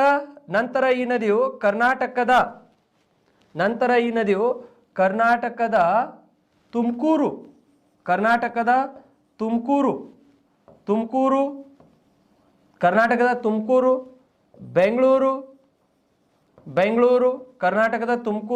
ಬೆಂಗಳೂರು ಹಾಗೂ ಕೋಲಾರ್, ಕರ್ನಾಟಕದ ತುಮಕೂರು, ಬೆಂಗಳೂರು ಹಾಗೂ ಕೋಲಾರ ಮುಖಾಂತರ ಹರಿದು ನಂತರ ತಮಿಳುನಾಡಕ್ಕೆ ಹೋಗುತ್ತದೆ. ತಮಿಳುನಾಡಕ್ಕೆ ಹೋಗಿ ನಂತರ ಈ ನದಿಯು ಬಂಗಾಳ ಕೊಲ್ಲಿಯನ್ನು ಸೇರುತ್ತದೆ ಸ್ನೇಹಿತರೆ. ಯಾವ ಕೊಲ್ಲಿಯನ್ನು ಸೇರುತ್ತದೆ? ಬಂಗಾಳ ಕೊಲ್ಲಿಯನ್ನು ಸೇರುತ್ತದೆ ಅಂತ ಹೇಳ್ತೇವೆ. ಯಾವ ಕೊಲ್ಲಿ ಸೇರ್ತಿದ್ದು? ಬಂಗಾಳ ಕೊಲ್ಲಿ. ಎಲ್ಲಿದೆ ಬರ್ತಿದ್ದು? ಸೊ ಈ ನದಿಯು ತಮಿಳುನಾಡು, ಕೇರಳ ಮತ್ತು ಕರ್ನಾಟಕದ ಗಡಿ ಹತ್ತಿರ ಈ ಭಾಗದಲ್ಲಿ ವಯನಾಡು ಎಂಬ ಪ್ರದೇಶದಲ್ಲಿ ಹುಟ್ಟಿ ನಂತರ ಕರ್ನಾಟಕದ ತುಮಕೂರು, ಬೆಂಗಳೂರು ಮತ್ತು ಕೋಲಾರ ಮುಖಾಂತರ ಹರಿದು ತಮಿಳುನಾಡಕ್ಕೆ ಹೋಗಿ ಬಂಗಾಳ ಕೊಲ್ಲಿಯನ್ನು ಸೇರುತ್ತದೆ. ಯಾವ ನದಿ ಸ್ನೇಹಿತರೆ ಇದು? ನಾವು ಇದಕ್ಕೆ ಉತ್ತರ ಪೆನ್ನಾರ್ ನದಿ ಅಂತ ಕರಿತೇವೆ. ಈ ನದಿ ನಿಮಗೆ ಕೇಳಿಬಿಡ್ತಾರೆ, ಉತ್ತರ ಪೆನ್ನಾರ್ ನದಿ ಎದರೆದರ ಮುಖಾಂತರ ಹರಿದು ಹೋಗುತ್ತದೆ ಅದು ಕೇಳಿದಾಗ ನಾವು ಆನ್ಸರ್ ಮಾಡಬೇಕಾಗತ್ತೆ ತುಮಕೂರು, ಬೆಂಗಳೂರು ಮತ್ತು ಕೋಲಾರ. ಹೌದಾ? ಇದು ನಮಗೆ ಬಹಳಷ್ಟು ಇಂಪಾರ್ಟೆಂಟ್ ಆಗುತ್ತೆ. ಈಗ ಈ ಉತ್ತರ ಪೆನ್ನಾರ್ ನದಿ ನಾವು ನೋಡಿದಾಗ ಈ ನದಿಯು 597 ಕಿಲೋಮೀಟರ್ ಉದ್ದ ಹರಿದು ಹೋಗುತ್ತದೆ. ಎಷ್ಟು? 597 ಕಿಲೋಮೀಟರ್ ಈ ನದಿ ನಮಗೆ ಉದ್ದ ಹರಿದು ಹೋಗುತ್ತದೆ. ಹಾಗಾಗಿ ಈ ನದಿ ನಾವು ನೆನ್ಪಿಟ್ಕೋಬೇಕಾಗಿದೆ ಸ್ನೇಹಿತರೆ, ನೆನ್ಪಿಟ್ಕೊಳ್ಳಿ. ಓಕೆ, ಸೊ ನೆಕ್ಸ್ಟು ಈ ನದಿಯ ಆದ ನಂತರ ನಾವು ಯಾವ ಕಡೆಗೆ ಹೋಗಬೇಕಾಗತ್ತೆ ಅಂದ್ರೆ ಇಲ್ಲಿರುವಂಥ ಈ ಕಡೆಗೆ ಹರಿಯುವಂಥ ಎಲ್ಲಾ ನದಿಗಳು ನೋಡಿದ್ದೇವೆ ನಾವು. ಯಾವ್ಯಾವ ನದಿಗಳು ನೋಡಿದ್ದೇವೆ ಇಲ್ಲಿ? ಸೊ ಮಹಾನದಿ ನೋಡಿದ್ದೇವೆ ಸ್ನೇಹಿತರೆ, ಮಹಾನದಿ ಹೇಳಿದೆ ನಾನು. ಆಮೇಲೆ ನೆಕ್ಸ್ಟು ಗೋದಾವರಿ ನದಿ ನೋಡಿದ್ದೇವೆ, ಗೋದಾವರಿ ನದಿ ನೋಡಿದ್ದೇವೆ. ನೆಕ್ಸ್ಟು ಕೃಷ್ಣಾ ನದಿ ನೋಡಿದ್ದೇವೆ, ಹೌದಾ? ಕಾವೇರಿ ನದಿ ನೋಡಿದ್ದೇವೆ, ಯಾವುದು? ಕಾವೇರಿ. ಕಾವೇರಿ ಆದ ನಂತರ ನಾವು ಯಾವ ನದಿ ನೋಡಿದ್ದೇವೆ ಅಂದ್ರೆ ಉತ್ತರ ಪೆನ್ನಾರ್ ನೋಡಿದ್ದೇವೆ. ಸೊ ಯಾವ ಕಡೆಗೆ ಹರಿಯುವಂಥ ನದಿಗಳು ಇದ್ದು? ಇವೆಲ್ಲ ಪೂರ್ವ ಕಡೆಗೆ ಹರಿಯುವಂಥ ನದಿಗಳು, ಹೌದಾ? ಈ ಪೂರ್ವ ಕಡೆಗೆ ಹರಿಯುವಂಥ ನದಿಗಳು ನೋಡಿ ಸ್ನೇಹಿತರೆ, ಇವೆಲ್ಲ ನದಿಗಳು ಕೂಡ ಏನಂದ್ರೆ ಈ ಪೂರ್ವ ಭಾಗ, ಪೂರ್ವ ತೀರದ ಕಡೆಗೆ ಇಲ್ಲಿ ಎಲ್ಲ ಮೆಕ್ಕಲು ಮಣ್ಣಿನ ತೀರ ಪ್ರದೇಶ ಮಾಡಿದೆ. ಯಾವುದು? ಮೆಕ್ಕಲು ಮಣ್ಣು. ಇಲ್ಲಿನೂ ಕೂಡ ನಮಗೆ ಮೆಕ್ಕಲು ಮಣ್ಣು ಕಂಡುಬರುತ್ತೆ ಈ ನದಿಯ ಮುಖಜ ಭಾಗದ ಕಡೆಗೆ. ಯಾವ ಮಣ್ಣು? ಮೆಕ್ಕಲು ಮಣ್ಣು ಕಂಡುಬರುತ್ತೆ ಇಲ್ಲಿ ಎಲ್ಲ. ಹಾಗಾಗಿ ಏನು ಮೆಕ್ಕಲು ಮಣ್ಣು ಕಂಡುಬರುತ್ತಲ್ಲ ಇಲ್ಲಿ, ಈ ಮೆಕ್ಕಲು ಮಣ್ಣು ಕಂಡುಬರುತ್ತೆ ಇಲ್ಲಿ, ಮೆಕ್ಕಲು ಮಣ್ಣು. ಈ ಮಣ್ಣು ನಮಗೆ ಸ್ನೇಹಿತರೆ, ಈ ಮಣ್ಣಿನಲ್ಲಿ ನಮಗೆ ಕಚ್ಚಾ ತೈಲ, ಈ ಕಡೆಗೆ ಏನಿದೆಯಲ್ಲ ಆ ಮಣ್ಣಿನಲ್ಲಿ ನಮಗೆ ಕಚ್ಚಾ ತೈಲ ಮತ್ತು ನೈಸರ್ಗಿಕ ಅನಿಲ ದೊರೀತೈತಿ. ಯಾಕಂದ್ರೆ ಈ ಕಣಗಳು ತಂದು ಇಲ್ಲಿ ಡಿಪಾಸಿಟ್ ಮಾಡಿರ್ತಾವೆ ಈ ನದಿಗಳು. ಅವುಗಳ ಒಳಗೆ ಪಳುವಳಿಕೆಗಳು ಇರ್ತವೆ, the fossil of animals and plants, ಸಸ್ಯ ಮತ್ತು ಪ್ರಾಣಿಗಳ ಒಂದು ಪಳುವಳಿಕೆ ಇರುತ್ತೆ ಈ ಕಣಗಳ ಒಳಗೆ. ಹಾಗಾಗಿ ಈ ಭಾಗದಲ್ಲಿ ನಮಗೆ ಏನಂದ್ರೆ ಸೊ ಈ ಪೆಟ್ರೋಲಿಯಂ ಕೂಡ ದೊರೆಯುತ್ತೆ, ಕಚ್ಚಾ ತೈಲ ಮತ್ತು ನೈಸರ್ಗಿಕ ಅನಿಲ. ಸೊ ಈ ಕಚ್ಚಾ ತೈಲ ಮತ್ತು ನೈಸರ್ಗಿಕ ಅನಿಲ ಈ ಆಂಧ್ರ ಪ್ರದೇಶದ ಹತ್ತಿರ ನಾವು ಸ್ವಲ್ಪ ಪ್ರಮಾಣದಲ್ಲಿ ಉತ್ಪಾದನೆ ಮಾಡ್ತಾ ಇದ್ದಾವೆ. ಎಲ್ಲಿ? ಆಂಧ್ರ ಪ್ರದೇಶದ ಹತ್ತಿರ. ಸೊ ಈ ಮಣ್ಣಿಗೆ ನಾವು ಏನಂತ ಕರಿತೇವೆ ಅಂದ್ರೆ, ಇಲ್ಲಿರುವಂತ ಮಣ್ಣಿಗೆನೇ ನಾವು ರವಾ ಸ್ಟ್ರಕ್ಚರ್ ಸಾಯಿಲ್ ಅಂತ ಕರಿತೇವೆ. ಇಲ್ಲಿ ಏನಿದೆಯಲ್ಲ ಇದೇ ಮಣ್ಣಿಗೆ ನಾವು ರವಾ ಅಂದ್ರ ರವೆ ರೂಪದಲ್ಲಿ ಇರುತ್ತೆ ಈ ಮಣ್ಣು. ಯಾಕಂದ್ರೆ ನದಿಗಳು ಹರಿದು ಬರುವಾಗ ಹಲವಾರು ಕಣಗಳನ್ನು ತಗೊಂಡು ಬಂದಿರ್ತವೆ ಸ್ನೇಹಿತರೆ. ಅವಾಗ ಈ ಮಣ್ಣಿಗೆ ನಾವು ಏನಂತ ಕರಿತೇವೆ ಅಂದ್ರೆ ಮೆಕ್ಕಲು ಮಣ್ಣು ಹೌದು, ಅಥವಾ ನಾವು ರವಾ ರಚನೆ ಮಣ್ಣು ಅಂತ ಕರಿತೇವೆ. ಯಾವ ಮಣ್ಣು? ರವಾ ರಚನೆ ಮಣ್ಣು, ರವಾ ಸ್ಟ್ರಕ್ಚರ್ ಸಾಯಿಲ್ ಅಂತ ಕೂಡ ನಾವು ಕರಿತೇವೆ. ಈ ತೀರ ಪ್ರದೇಶದಲ್ಲಿ ನಮಗೆ ಇದು ಕಂಡು ಬರುತ್ತೆ ಇವು ಎಲ್ಲ ನದಿಗಳ ಮುಖಜ ಭಾಗದಲ್ಲಿ. ಹಾಗಾದ್ರೆ ಇವೆಲ್ಲ ನದಿಗಳು ಏನು ಪೂರ್ವಕ್ಕೆ ಹರಿಯುವಂಥ ನದಿಗಳು ಇದಿಲ್ಲ ಸ್ನೇಹಿತರೆ. ಈ ಎಲ್ಲ ನದಿಗಳು ಬಹಳಷ್ಟು ಸೊ ಏನಂದ್ರೆ ಕೃಷಿಗೆ ಅನುಕೂಲವಾಗಿರುವಂಥ ನದಿಗಳು. ಹಾಗಾಗಿ ಈ ಪಶ್ಚಿಮಕ್ಕೆ ಹರಿಯುವಂಥ ನದಿಗಳನ್ನು ಹೋಲಿಕೆ ಮಾಡಿದರೆ ಈ ಪೂರ್ವಕ್ಕೆ ಹರಿಯುವಂಥ ನದಿಗಳು ಭಾರತ ದೇಶದಲ್ಲಿ ಅತಿ ಪ್ರಸಿದ್ಧವಾಗಿದೆ, ಹೌದಾ? ಹಾಗಾಗಿ ಈ ನದಿಗಳು ಬಹಳಷ್ಟು ನಮಗೆ ಇಂಪಾರ್ಟೆಂಟ್ ಆಗತ್ತೆ. ನೆಕ್ಸ್ಟ್ ಇವೆಲ್ಲ ನದಿಗಳು ನೋಡಿ ಎಲ್ಲಿ ಹರಿತಾ ಇದ್ದಾವೆ ಅಂದ್ರೆ ಭಾರತದ ದಕ್ಕನ ಪ್ರಸ್ಥಭೂಮಿಯ ಕಡೆಗೆ ಹರಿತಾ ಇದ್ದಾವೆ ಸ್ನೇಹಿತರೆ. ಅದಕ್ಕೆ ಇವೆಲ್ಲ ನದಿಗಳು ನೆನ್ಪಿಟ್ಕೋರಿ: ಮಹಾನದಿ, ಗೋದಾವರಿ, ಕೃಷ್ಣ, ಕಾವೇರಿ ಮತ್ತು ಇಲ್ಲಿರುವಂಥ ಉತ್ತರ ಪೆನ್ನಾರ್. ಈ ನದಿಗಳು ನೀವು ನೆನ್ಪಿಟ್ಕೊಂಡ್ರೆ ಇಲ್ಲಿದಿಂದ 2 ಮಾರ್ಕ್ಸ್ ನಿಮಗೆ ಫಿಕ್ಸ್. ನಾನು ಏನೇನು ಹೇಳಿದೆ ಅಲ್ಲ ಅವೆಲ್ಲ ನದಿಗಳನ್ನು ನೀವು ಚೆನ್ನಾಗಿ ಸ್ಟಡಿ ಮಾಡ್ಕೊಳ್ಳಿ, ಇಲ್ಲಿದಿಂದ 2 ಮಾರ್ಕ್ಸ್ ಫಿಕ್ಸ್ ಇರುತ್ತೆ. ಸೊ ನೀವು ಆರಾಮ್ಸೆ ಅದಕ್ಕೆ ಆನ್ಸರ್ ಮಾಡ್ಬೋದು. ಉಪನದಿಗಳು ಏನು ಹೇಳಿದಲ್ಲ ಯಾವಾಗಲೂ ಅದನ್ನು ಮರಿಬೇಡ್ರಿ ಸ್ನೇಹಿತರೆ. ನೆಕ್ಸ್ಟ್ ನಾವು ಯಾವ ಕಡೆಗೆ ಹೋಗಬೇಕಾಗತ್ತೆ ಅಂದ್ರೆ, ಈಗ ಈ ಪಶ್ಚಿಮ ಕಡೆಗೆ ಹರಿಯುವಂಥ ನದಿಗಳು ಯಾವ ಕಡೆಗೆ? ಈ ಪಶ್ಚಿಮ ಕಡೆಗೆ ಹರಿಯುವಂಥ ನದಿಗಳನ್ನು ನಾವು ನೋಡಿದಾಗ ಸ್ನೇಹಿತರೆ, ಆ ಪಶ್ಚಿಮಕ್ಕೆ ಹರಿಯುವಂಥ ನದಿಗಳು ನಮಗೆ ಬಹಳಷ್ಟು ಇಂಪಾರ್ಟೆಂಟ್. ಈ ನದಿಗಳು ನಮಗೆ ಇಂಪಾರ್ಟೆಂಟ್ ಆಗಂಗಿಲ್ಲ, ಯಾಕಂದ್ರೆ ಆ ನದಿಗಳೊಳಗ ನೀರಿನ ಪ್ರಮಾಣ ಕಡಿಮೆ ಇರುತ್ತೆ, ಹೌದಾ? ಸೊ ಈಗ ನಾವು ನೋಡುವಾಗ ಮೊದಲಿಗೆ ನಾವು ಲೂನಿ ನದಿ ನೋಡೋಣ. ಯಾವ ನದಿ? ಲೂನಿ ನದಿ ನೋಡೋಣ. ಈ ಲೂನಿ ನದಿಯ ಏನು ವಿಶೇಷತೆ ಇದೆ, ಯಾವ ರೀತಿ ವಿಶೇಷತೆ ಇದೆ ಅದನ್ನೆಲ್ಲ ನಾವು ನೋಡ್ಬೇಕಾಗತ್ತೆ ಸ್ನೇಹಿತರೆ. ಯಾವುದು? ಲೂನಿ. ಈಗ ನೋಡಿ ಲೂನಿ ನದಿ ಇದೆ ನಮಗೆ ಇಲ್ಲಿ, ಹೌದಾ? ಈಗ ಈ ಲೂನಿ ನದಿ ನಾವು ನೋಡಿದಾಗ ಈಗ ನಮಗೆ ಈ ಭಾಗದಲ್ಲಿ ಲೂನಿ ನದಿ ಇದೆ ಸ್ನೇಹಿತರೆ. ಈಗ ನಿಮಗೆ ಇದು ಮ್ಯಾಪ್ ಏನಂತ ನಿಮಗೆ ಗೊತ್ತಾಗ್ತಾ ಇಲ್ಲ, ಹೌದಾ? ಈಗ ನೋಡಿ ಈಸಿ ಮೆಥಡ್ನಾಗ ನಿಮಗೆ ತಿಳಿಸ್ಕೊಡ್ತೀನಿ. ಈಗ ನೀವು ಒಂದು ಸ್ವಲ್ಪ ಈ ಕಡೆಗೆ ನನ್ನ ಕಡೆಗೆ ಅಬ್ಸರ್ವೇಷನ್ ಮಾಡಿ. ಇದು ಕಲರ್ ಕಾಣುತ್ತಲ್ಲ, red colour. So is it visible? So if you visible this colour you see here, this is the India map, ಹೌದಾ? ಇದು ಭಾರತ ದೇಶ. ಈ ಕಡೆಗೆ ನಮಗೆ ಏನಿದೆ ಅಂದ್ರೆ ಸ್ನೇಹಿತರೆ, ಇದು ಗುಜರಾತ್ ಪ್ರದೇಶ ಇದೆ. ನೆಕ್ಸ್ಟು ಇಲ್ಲಿದಿಂದ ನಮಗೆ ಮೇಲೆ ಹೋದಾಗ ಇದು ನಮಗೆ ಈ ಕಡೆಗೆ ಜಮ್ಮು ಆ್ಯಂಡ್ ಕಾಶ್ಮೀರ್ ಅವು ಬರುತ್ತೆ. ನೆಕ್ಸ್ಟು ಈ ಭಾಗ ನಿಮಗೆ ಇದನ್ನು ನೀವು ಮ್ಯಾಪನ್ನು ಒಂದು ಸ್ವಲ್ಪ ನೀವು ಅಬ್ಸರ್ವೇಷನ್ ಮಾಡಿದಾಗ ಇದು ನಿಮಗೆ ಗೊತ್ತಾಗತ್ತೆ ಇದು ಪಶ್ಚಿಮ ಇದೆ ಅಂತ, ಹೌದಾ? ಈಗ ನಾವು ಇಲ್ಲಿ ನೋಡಿದಾಗ ಈ ಭಾಗದಲ್ಲಿ ಇಲ್ಲೇನು ರಾಜಸ್ಥಾನ್ ಬರುತ್ತಲ್ಲ, ಈ ರಾಜಸ್ಥಾನದ ಹತ್ತಿರ ನಮಗೆ ಇಲ್ಲಿ ಅರಾವಳಿ ಶ್ರೇಣಿಗಳು ಕಂಡುಬರ್ತವೆ ಸ್ನೇಹಿತರೆ. ಯಾವುದು? ಅರಾವಳಿ. ಹೌದಾ? ಅರಾವಳಿ ಶ್ರೇಣಿ ಅಂತ ಕರಿತೇವೆ. ಅರಾವಳಿ. ಈ ಅರಾವಳಿ ಶ್ರೇಣಿಗಳ ಬಗ್ಗೆ ಹೇಳ್ತೀನಿ. ಈ ಅರಾವಳಿ ಶ್ರೇಣಿಗಳು ಏನಿದಾವಲ್ಲ ಸ್ನೇಹಿತರೆ, ಇವು ಜಗತ್ತಿನಲ್ಲೇ ಅತ್ಯಂತ ಹಳೆಯ ಪರ್ವತ ಶ್ರೇಣಿಗಳು. ಯಾವುದು? ಅರಾವಳಿ ಶ್ರೇಣಿಗಳು. ಜಗತ್ತಿನಲ್ಲಿನೇ ಅತ್ಯಂತ ಹಳೆಯ ಪರ್ವತ ಶ್ರೇಣಿಗಳು ಯಾವ? ಅರಾವಳಿ ಶ್ರೇಣಿಗಳು. ಇವು ನಮಗೆ ಜಾಸ್ತಿ ಗುಜರಾತದಲ್ಲಿ ಏನಂದ್ರ ಉತ್ತರ ಭಾಗದ ಕಡೆಗೆ ಸ್ವಲ್ಪ ಪ್ರಮಾಣದಲ್ಲಿ ಕಂಡುಬರುತ್ತೆ. ಅಪಾರ ಪ್ರಮಾಣದಲ್ಲಿ ಈ ಶ್ರೇಣಿಗಳು ಎಲ್ಲಿದ್ದಾವೆ ಅಂದ್ರೆ ರಾಜಸ್ಥಾನದಿಂದ ಇವು ಎಲ್ಲಿವರೆಗೆ ಹೋಗಿದಾವೆ ಅಂದ್ರೆ ಈ ಶ್ರೇಣಿ ಡೆಲ್ಲಿವರೆಗೆ. ಎಲ್ಲಿವರೆಗೆ ಇದಾವೆ ಇವು? ದೆಹಲಿ. ಹೌದಾ? ಈಗ ನೋಡ್ರಿ, 2 ರಾಜ್ಯ, 1 ಕೇಂದ್ರಾಡಳಿತ ಪ್ರದೇಶದ ಕಡೆಗೆ ಕಂಡು ಬರುತ್ತೆ ಅರಾವಳಿ ಶ್ರೇಣಿಗಳು ಸ್ನೇಹಿತರೆ. 1 ರಾಜಸ್ಥಾನ್, ಗುಜರಾತ್ ಮತ್ತು ದೆಹಲಿವರೆಗೆ ಕಂಡು ಬರುತ್ತೆ. ಅತ್ಯಂತ ಹಳೆಯ ಪರ್ವತ ಶ್ರೇಣಿಗಳು. ಈಗ ಈ ಅರಾವಳಿ ಶ್ರೇಣಿಗಳಲ್ಲಿ ಈ ಲೂನಿ ನದಿ ಈ ಅರಾವಳಿ ಶ್ರೇಣಿಯಿಂದ ಹುಟ್ಟಿ ಬರುತ್ತೆ. ಎಲ್ಲಿದಿಂದ ಹುಟ್ಟಿ ಬರುತ್ತೆ? ಅರಾವಳಿ ಶ್ರೇಣಿಯಿಂದ. ಅರಾವಳಿ ಶ್ರೇಣಿಗಳ ದಕ್ಷಿಣ ಭಾಗದಿಂದ ಈ ನದಿ ಹುಟ್ಟಿ ಬಂದು, ಅರಾವಳಿ ಶ್ರೇಣಿಯ ದಕ್ಷಿಣ ಭಾಗದಿಂದ ಈ ನದಿ ಹುಟ್ಟಿ ಬಂದು, ನಂತರ ಈ ನದಿಯು ರಾಜಸ್ಥಾನ್ ಮತ್ತು ಗುಜರಾತ್ ಮುಖಾಂತರ ಹರಿದು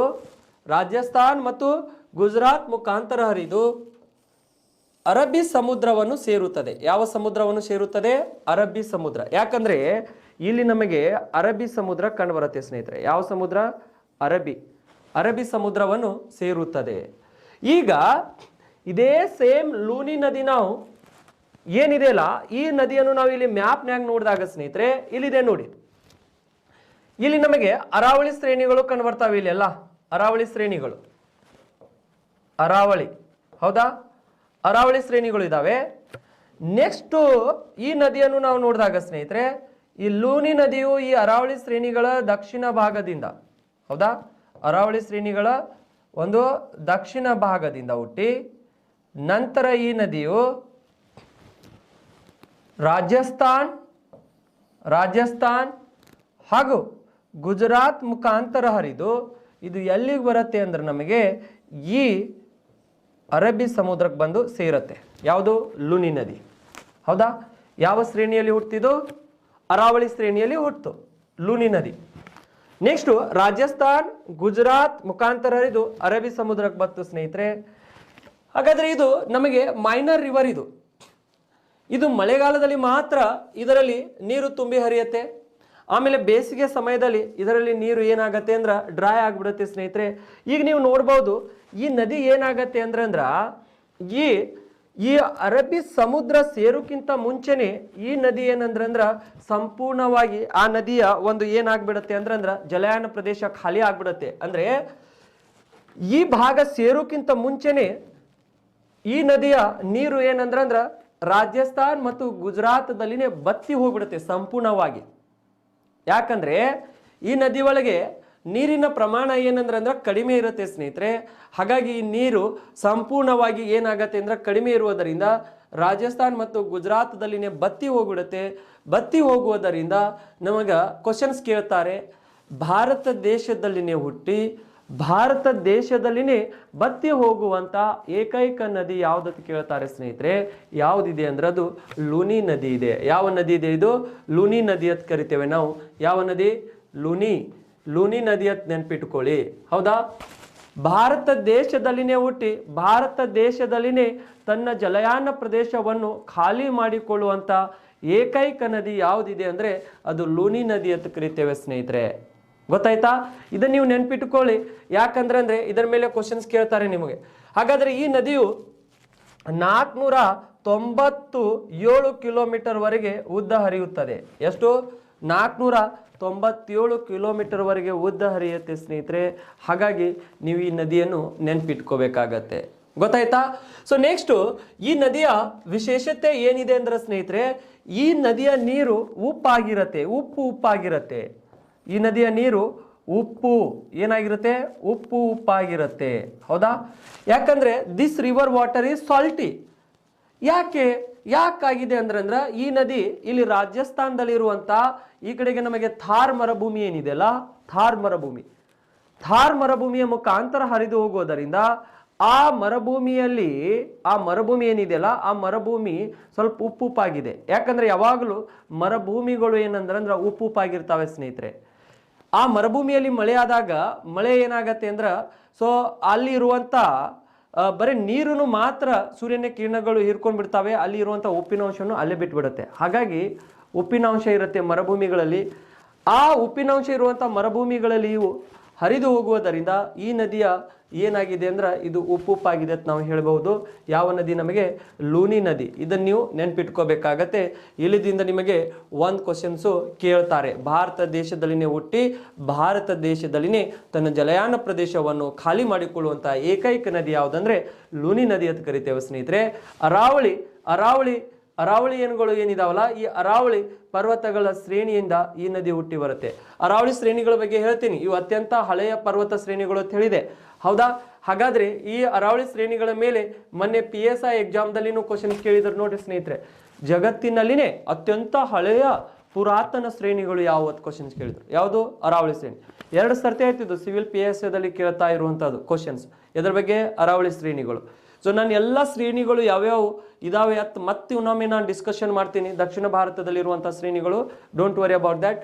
ಸೊ ಈಗ ಲೂನಿ ನದಿ ನೆನ್ಪಿಟ್ಕೊಳ್ಳಿ, 497 ಕಿಲೋಮೀಟರ್ ಇದೆ ಸ್ನೇಹಿತರೆ. ಇದು ನಮಗೆ ಇಂಪಾರ್ಟೆಂಟ್ ಆಗತ್ತೆ, ಹೌದಾ? ಯಾವ ನದಿ ನೋಡಿದ್ದೇವೆ ನಾವೀಗ? ಲೂನಿ ನದಿ. ಯಾವ ಸಮುದ್ರವನ್ನು ಸೇರ್ತು? ಅರಬ್ಬಿ ಸಮುದ್ರವನ್ನು ಸೇರ್ತು ಸ್ನೇಹಿತರೆ ಇಲ್ಲಿ ಬಂದು. ಸೊ ಇಲ್ಲಿ ಇರುವಂತಹ ಲೂನಿ ನದಿನೇ ನಾನು ಈ ಕಡೆಗೆ ನಿಮಗೆ ತೋರಿಸಿದೆ. ಎಲ್ಲಿ? ಗುಜರಾತದ ಹತ್ತಿರ ಬಂದು ಅರಬ್ಬಿ ಸಮುದ್ರವನ್ನು ಸೇರ್ತು.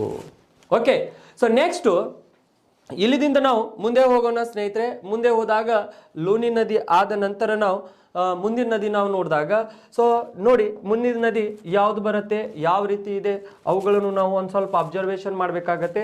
ಅಬ್ಸರ್ವೇಷನ್ ಮಾಡಿದಾಗ ಸ್ನೇಹಿತರೆ ಸೊ ನೆಕ್ಸ್ಟು ನಾವು ನೋಡಿದಾಗ ಇಲ್ಲಿ ಕೆಲವೊಂದು ನದಿಗಳು ನಮಗೆ ಇಂಪಾರ್ಟೆಂಟ್ ಆಗತ್ತೆ. ನೆಕ್ಸ್ಟ್ ನದಿ ನಾವು ನೋಡೋಣ. ಯಾವ? ಲೂನಿ ನದಿಯ ಆದಮೇಲೆ ನಾವು ಸಬರ್ಮತಿ ನದಿ ನೋಡ್ಬೇಕಾಗತ್ತೆ. ಯಾವುದು? ಸಬರ್ಮತಿ, ಹೌದಾ? ಈಗ ಸಬರ್ಮತಿ ನದಿ ನಾವು ಇಲ್ಲಿ ಒಂದು ಸ್ವಲ್ಪ ಅಬ್ಸರ್ವೇಷನ್ ಮಾಡೋಣ. ಯಾವ ನದಿ ನೋಡಬೇಕಾಗಿದೆ? ಸಬರ್ಮತಿ. ಈಗ ಸಬರ್ಮತಿ ನದಿ ಅದು ಯಾವ ರೀತಿ ಇದೆ ಅದನ್ನು ನಾವು ನೋಡಿದಾಗ ಇಲ್ಲಿ ನೋಡಿ, ನಾವು ಮ್ಯಾಪಿನ ಮುಖಾಂತರ ನೋಡೋಣ. ಸಬರ್ಮತಿ, ಹೌದಾ? ಸಬರ್ಮತಿ ನದಿ, ಸಬರ್ಮತಿ. ಈಗ ಈ ಸಬರ್ಮತಿ ನದಿನೂ ಕೂಡ ನಮಗೆ ಇಲ್ಲಿ ಮ್ಯಾಪ್ ತೆಗಿತೀನಿ ನೋಡಿ ಸ್ನೇಹಿತರೆ. ನೀವು ಕೂಡ ಮ್ಯಾಪ್ ತೆಗೀರಿ. ಯಾಕಂದ್ರೆ ಮ್ಯಾಪ್ ತೆಗೆಯುವುದರಿಂದ ಇದು ನಮಗೆ ಕ್ಲಿಯರ್ ಆಗತ್ತೆ. ಒಂದ್ ಕಡೆಗೆ ಮಾತ್ರ ಮ್ಯಾಪ್ ತೆಗಿ ನೀವು ಕೂಡ, ಹೌದಾ? ಈಗ ಸಬರ್ಮತಿ ನದಿ, ಯಾವ ನದಿ? ಸಬರ್ಮತಿ ನದಿ ನಾವು ನೋಡಿದಾಗ ಯಾವ ನದಿ ನೋಡ್ಬೇಕಾಗಿದೆ ಸ್ನೇಹಿತರೆ? ಸಬರ್ಮತಿ ನದಿ. ಈಗ ಈ ಸಬರ್ಮತಿ ನದಿ ನಾವು ನೋಡ್ಬೇಕಾದ್ರೆ ಇಲ್ಲಿನೂ ಕೂಡ ನಮಗೆ ಅರಾವಳಿ ಶ್ರೇಣಿಗಳು, ಇದನ್ನು ಕೂಡ ಅರಾವಳಿ ಶ್ರೇಣಿಯಿಂದನೇ ಬರುತ್ತೆ. ಎಲ್ಲಿದಿಂದ? ಅರಾವಳಿ, ಹೌದಾ? ಅರಾವಳಿ ಶ್ರೇಣಿಯ ದಕ್ಷಿಣ ಭಾಗದಿಂದ ಈ ನದಿನೂ ಕೂಡ ಬರುತ್ತೆ. ಅರಾವಳಿ ಶ್ರೇಣಿಯ ದಕ್ಷಿಣ ಭಾಗ. ಯಾವ ಭಾಗ? ಅರಾವಳಿ ಶ್ರೇಣಿಯ ದಕ್ಷಿಣ ಭಾಗ ಅಂತ ಕರಿತೇವೆ. ಈಗ ಈ ಅರಾವಳಿ ಶ್ರೇಣಿಯ ದಕ್ಷಿಣ ಭಾಗದಿಂದ ನಮಗೆ ಯಾವ ನದಿ ಬರುತ್ತೆ ಅಂದ್ರೆ ಸ್ನೇಹಿತರೆ ಈ ನದಿ ಸಬರ್ಮತಿ, ಹೌದಾ? ಇಲ್ಲಿದಿಂದ ಇದು ಸ್ವಲ್ಪ ರಾಜಸ್ಥಾನ್ ಮತ್ತು ಗುಜರಾತ್ ಮುಖಾಂತರ ಹರಿದು, ಇದರ ಮುಖಾಂತರ ರಾಜಸ್ಥಾನ್ ಅಂತ ಹೇಳ್ಬೋದು ನಾವು, ರಾಜಸ್ಥಾನ್. ನೆಕ್ಸ್ಟು ಗುಜರಾತ್ ಮುಖಾಂತರ ಹರಿದು, ಗುಜರಾತ್, ಹೌದಾ? ಗುಜರಾತ್ ಮುಖಾಂತರ ಹರಿದು ನಂತರ ಈ ನದಿಯು ಈ ಕೆಳಗಡೆಗೆ ಬರುತ್ತೆ. ಇಲ್ಲಿ ಖಂಬತ್ ಖಾರಿ ಇದೆ ಸ್ನೇಹಿತರೆ. ಯಾವ ಖಾರಿ? ಈ ಭಾಗದಲ್ಲಿ ನಮಗೆ ಖಂಬತ್, ಹೌದಾ? ಖಂಬತ್ ಖಾರಿ ಕಂಡು ಬರುತ್ತೆ. ಯಾವ ಖಾರಿ? ಖಂಬತ್ ಖಾರಿಗೆ ಬಂದು ಸೇರುತ್ತದೆ. ಯಾವ ನದಿ ಇದು? ನಮಗೆ ಸಬರ್ಮತಿ ನದಿ. ಅರಾವಳಿ ಶ್ರೇಣಿಗಳ ದಕ್ಷಿಣ ಭಾಗದಲ್ಲಿ ಹುಟ್ಟಿ ರಾಜಸ್ಥಾನ್, ಗುಜರಾತ್ ಇದರ ಮುಖಾಂತರ ಹರಿದು ಖಂಬತ್ ಖಾರಿಯನ್ನು ಬಂದು ಸೇರುತ್ತದೆ. ಈ ಖಂಬತ್ ಖಾರಿ ಎಲ್ಲಿದೆ ಅಂದ್ರೆ ಅರಬ್ಬಿ ಸಮುದ್ರ ಕಡೆಗೆ ನಮಗೆ ಕಂಡು ಬರುತ್ತೆ. ಅರಬ್ಬಿ ಸಮುದ್ರ ಅಂದ್ರೆ ಗುಜರಾತದ ದಕ್ಷಿಣ ಭಾಗದ ಕಡೆಗೆ, ಹೌದಾ? ಸೊ ಈಗ ಈ ನದಿಯು ನಮಗೆ 371 ಕಿಲೋಮೀಟರ್ ವರೆಗೆ ಉದ್ದ ಹರಿಯುತ್ತದೆ ಸ್ನೇಹಿತರೆ. 371 ಕಿಲೋಮೀಟರ್ ಉದ್ದ ಈ ನದಿ ಹರಿಯುತ್ತೆ ನಮಗೆ. ಹಾಗಾಗಿ ನೆನ್ಪಿಟ್ಕೋಬೇಕಾಗತ್ತೆ. ಈಗ ಈ ನದಿಯ ಮೇಲೆ ನಮಗೆ ಈ ಗುಜರಾತದ ಹತ್ತಿರ ಸಬರ್ಮತಿ ಆಶ್ರಮ ಇದೆ. ಈ ನದಿಯ ದಡದಲ್ಲಿ ಯಾವ ಆಶ್ರಮ? ಸಬರ್ಮತಿ. ಸಬರ್ಮತಿ. ಯಾವ ಮತಿ? ಸಬರ್ಮತಿ. ಹೌದಾ? ಈ ನದಿಯ ದಡದಲ್ಲಿ ಗುಜರಾತದ ಹತ್ತಿರ ಸಬರ್ಮತಿ ಆಶ್ರಮ ಇದೆ ಸ್ನೇಹಿತರೆ. ಆ ಸಬರ್ಮತಿ ಆಶ್ರಮವನ್ನು ನೀವು ನೆನಪಿಟ್ಕೊಳ್ಳಿ. ಓಕೆ, ಸಬರ್ಮತಿ ಆಶ್ರಮ ಇದೆ. ನೆಕ್ಸ್ಟ್ ಈ ನದಿಯ ದಡದಲ್ಲಿ ಏನ್ ನಡೆಯುತ್ತೆ ಅಂದ್ರ ದಂಡಿ ಸತ್ಯಾಗ್ರಹ. ದಂಡಿ ಉಪ್ಪಿನ ಸತ್ಯಾಗ್ರಹ ಅಂತ ಕರಿತೇವೆ. ದಂಡಿ ಉಪ್ಪಿನ, ಎದರದು? ಉಪ್ಪಿನ ಸತ್ಯಾಗ್ರಹ. ದಂಡಿ ಉಪ್ಪಿನ ಸತ್ಯಾಗ್ರಹನು ಕೂಡ ಈ ನದಿಯ ದಡದಲ್ಲಿ ನಡೆಯುತ್ತೆ ಸ್ನೇಹಿತರೆ. ಯಾವ ನದಿಯ ದಡದಲ್ಲಿ? ಸಬರ್ಮತಿ. ಹಾಗಾಗಿ ನಿಮಗೆ ಸಬರ್ಮತಿ ನದಿ ಬಂದಾಗ ಅದರ ಬಗ್ಗೆ ನಿಮಗೆ ಗೊತ್ತಾಗಬೇಕಾಗತ್ತೆ. ಇದನ್ನು ನೀವು ನೆನ್ಪಿಟ್ಕೊಳ್ಳಿ, ಇದು ಇಂಪಾರ್ಟೆಂಟ್. ಹೌದಾ? ನೆಕ್ಸ್ಟ್ ಈ ಸಬರ್ಮತಿ ನದಿ ಏನ್ ಸೇರ್ತು? ಖಂಬತ್ ಖಾರಿ. ಹೌದಾ? ಖಂಬತ್ ಖಾರಿ ಸೇರ್ತು. ಈ ಖಂಬತ್ ಖಾರಿನೇ ಎಲ್ಲಿ ಬರುತ್ತೆ ಅಂದ್ರ ಅರಬ್ಬಿ ಸಮುದ್ರ ಕಡೆಗೆ ಕಂಡು ಬರುತ್ತೆ ಸ್ನೇಹಿತರೆ, ಗುಜರಾತದ ದಕ್ಷಿಣ ಭಾಗದ ಕಡೆಗೆ. ಓಕೆ, ಸೊ ಇಷ್ಟು ಈ ನದಿಯ ಬಗ್ಗೆ ನಿಮಗೆ ಗೊತ್ತಿರಲಿ. ನೆಕ್ಸ್ಟ್ ನದಿಗೆ ಹೋಗ್ಬೇಕಾಗತ್ತೆ ನಾವು. ಯಾವ ನದಿ ಅಂದ್ರೆ ನರ್ಮದಾ ನದಿ. ಹೌದಾ? ಈ ನರ್ಮದಾ ನದಿ ಏನಿದೆಯಲ್ಲ ಸ್ನೇಹಿತರೆ, ಇದು ಬಹಳಷ್ಟು ಇಂಪಾರ್ಟೆಂಟ್ ನದಿ. ಯಾವ ಕಡೆಗೆ ಹರಿಯುವಂತ ನದಿ ಅಂದ್ರೆ ಸೊ ಪಶ್ಚಿಮಕ್ಕೆ ಹರಿಯುವಂತ ನರ್ಮದಾ ನದಿ. ಇದು ಬಹಳಷ್ಟು important, very very important Narmada ನದಿ. ಹೌದಾ? ಅದನ್ನ ನಾವು ನೋಡೋಣ. Very very important. ನಿಮ್ಮ ಕ್ವಶನ್ಸ್ ಕೇಳಿದ್ರ ಆ ನದಿಯ ಮೇಲೆ ಜಾಸ್ತಿ ಕೇಳ್ತಾರೆ. ಪಶ್ಚಿಮಕ್ಕೆ ಹರಿಯುವಂತ ನದಿಗಳಲ್ಲಿ ಈ ನರ್ಮದಾ ನದಿಯ ಬಗ್ಗೆ ಜಾಸ್ತಿ ಕ್ವಶನ್ಸ್ ಕೇಳಿಬಿಡ್ತಾರೆ.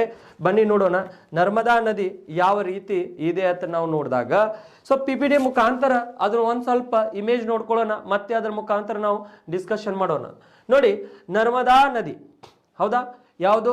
ನರ್ಮದಾ. ಈಗ ಎಷ್ಟು ದೊಡ್ಡದು ಇಲ್ಲಿ ಮ್ಯಾಪ್ ಇದೆ. ಸೊ ಈ ಮ್ಯಾಪಿನ ಮುಖಾಂತರ ನೀವು ನೋಡಿದಾಗ ಇದು ಯಾವ ರೀತಿ ಎಲ್ಲಿ ಹೋಗ್ತಾ ಇದೆ ಅಂತ ನಿಮಗದು ಅರ್ಥ ಆಗಂಗಿಲ್ಲ. ಆದ್ರೂ ಕೂಡ ನೀವು ಒಂದ್ ಸ್ವಲ್ಪ ಈ ಮ್ಯಾಪ್ ಒಂದ್ ಸ್ವಲ್ಪ ಅಬ್ಸರ್ವೇಷನ್ ಮಾಡಿ ಸ್ನೇಹಿತರೆ. ಈ ಮ್ಯಾಪ್ ಅಬ್ಸರ್ವೇಷನ್ ನೀವು ಮಾಡಿದ ನಂತರ ನೆಕ್ಸ್ಟ್ ನಾವು ಹೊಸ ಮ್ಯಾಪ್ ಹಾಕೋದ ಮುಖಾಂತರ ಈ ನದಿಯನ್ನು ನಾವು ಸ್ಟಡಿ ಮಾಡೋಣಂತ. ಈಗ ಈ ನರ್ಮದಾ ನದಿ ಎಲ್ಲಿದಿಂದ ಬರ್ತಾ ಇದೆ ಅಂದ್ರೆ ನಮಗೆ ಇಲ್ಲಿ ಈ ಭಾಗದಲ್ಲಿ ನೋಡಿ, ಇಲ್ಲಿ ನಾವು ಇದನ್ನ ಒಂದ್ ಸ್ವಲ್ಪ ಅಬ್ಸರ್ವೇಷನ್ ಮಾಡಿದಾಗ ಸ್ನೇಹಿತರೆ, ಇದು ನಮಗೆ ಈ ಕಡೆಗೆ ಛತ್ತೀಸ್ಗಢ ಇದೆ. ಯಾವ ಗರ? ಛತ್ತೀಸ್ಗಢ. ಹೌದಾ? ಛತ್ತೀಸ್ಗಢದ ಹತ್ತಿರ ನಮಗೆ ಅಲ್ಲಿ ಮೈಕಲ್ ಶ್ರೇಣಿಗಳು, ಈ ಭಾಗದಲ್ಲಿ ನಮಗೆ ಮೈಕಲ್ ಶ್ರೇಣಿಗಳು ಇದಾವೆ. ಯಾವ ಶ್ರೇಣಿಗಳು? ಇಲ್ಲಿ ಎಲ್ಲ ಛತ್ತೀಸ್ಗಢ ಮತ್ತು ಛತ್ತೀಸ್ಗಢದಲ್ಲಿ ಇದಾವೆ ಶ್ರೇಣಿಗಳು ಮೈಕಲ್. ಹಾಗಾದ್ರೆ ಈ ಛತ್ತೀಸ್ಗಢ ಏನಿದೆ ಅಲ್ಲ, ಈ ಭಾಗದಲ್ಲಿ ನಾವು ನೋಡಿದಾಗ ಈ ಕೆಲವೊಂದು ಸರ್ತಿ ನಿಮ್ಮ ಮ್ಯಾಪ್ದಲ್ಲಿನೂ ಕೊಟ್ಟಿರ್ತಾರೆ. ಇಂಥದ್ದು ಒಂದು ಸ್ಕೂಲ್ ಓರಿಯೆಂಟ್ ಅಟ್ಲಾಸ್ ಮ್ಯಾಪ್ ಇದೆ ಒಂದು. ಹೌದಾ? ಈ ಸ್ಕೂಲ್ ಓರಿಯೆಂಟ್ ಅಟ್ಲಾಸ್ ಮ್ಯಾಪ್ ನೀವು ತಗೊಂಡ್ರಂದ್ರ ಸೊ ಬೇಕಾದ್ರೆ ನಾನು ಒಂದು PPT ಮುಖಾಂತರ ಆ ಮ್ಯಾಪಿನ ಕವರ್ ನಾನು ಕಳಿಸ್ಕೊಡ್ತಿದ್ದೀನಿ. ಅದ್ರ ಮುಖಾಂತರ ನೀವು ನೋಡ್ಕೋಬಹುದು. ಈಗ ನಮಗೆ ಈ ಛತ್ತೀಸ್ಗಢ ಏನಿದೆಯಲ್ಲ ಸ್ನೇಹಿತರೆ, ಇಲ್ಲಿ ಒಂದು ಈ ರೀತಿ ಒಂದು ಮ್ಯಾಪ್ ಬರುತ್ತೆ. ಹೌದಾ? ಯಾವ ಮ್ಯಾಪ್ ಇದೆ ಅಂದ್ರೆ ಇದು ಸ್ಕೂಲ್ ಓರಿಯೆಂಟ್ ಅಟ್ಲಾಸ್ ಮ್ಯಾಪ್ ಇರುತ್ತೆ. ಅದನ್ನು ನೀವು ಜಾಸ್ತಿ ರೆಫರ್ ಮಾಡಿ, ಅದು ಬಹಳಷ್ಟು ಚೆನ್ನಾಗಿರುತ್ತೆ. ಸ್ಕೂಲ್ ಓರಿಯೆಂಟ್ ಆ ಮ್ಯಾಪ್, ಅದರ ಹೆಸರು ಏನಿರುತ್ತೆ ಅಂದ್ರೆ ಬ್ಲ್ಯಾಕ್ ಸ್ವಾನ್ ಸ್ಕೂಲ್ ಓರಿಯೆಂಟ್ ಅಂತ ಹೇಳಿ ನೀವು, ಅದು ಬಹಳಷ್ಟು ಚೆನ್ನಾಗಿರುತ್ತೆ. ಈಗ ನಿಮಗೆ ಈ ಮೈಕಲ್ ಶ್ರೇಣಿಯಲ್ಲಿ ಈ ನದಿ ಹುಟ್ಟುತ್ತೆ. ಯಾವುದು? ನರ್ಮದಾ ನದಿ. ಎಲ್ಲಿ? ಛತ್ತೀಸ್ಗಢದ ಮೈಕಲ್ ಶ್ರೇಣಿ ಅಂತ ಕರಿತೇವೆ. ಮೈಕಲ್ ಶ್ರೇಣಿ. ಅದರ ಮುಖಾಂತರ ಹರಿದು ಮಧ್ಯಪ್ರದೇಶಕ್ಕೆ ಬರುತ್ತೆ. ಯಾವ ಪ್ರದೇಶಕ್ಕೆ ಬರುತ್ತೆ ಇದು? ಮಧ್ಯಪ್ರದೇಶ್. ಹೌದಾ? ಮಧ್ಯಪ್ರದೇಶದ ನಂತರ ಸ್ನೇಹಿತರೆ ಈ ರೀತಿ ನದಿ ಬರುತ್ತೆ.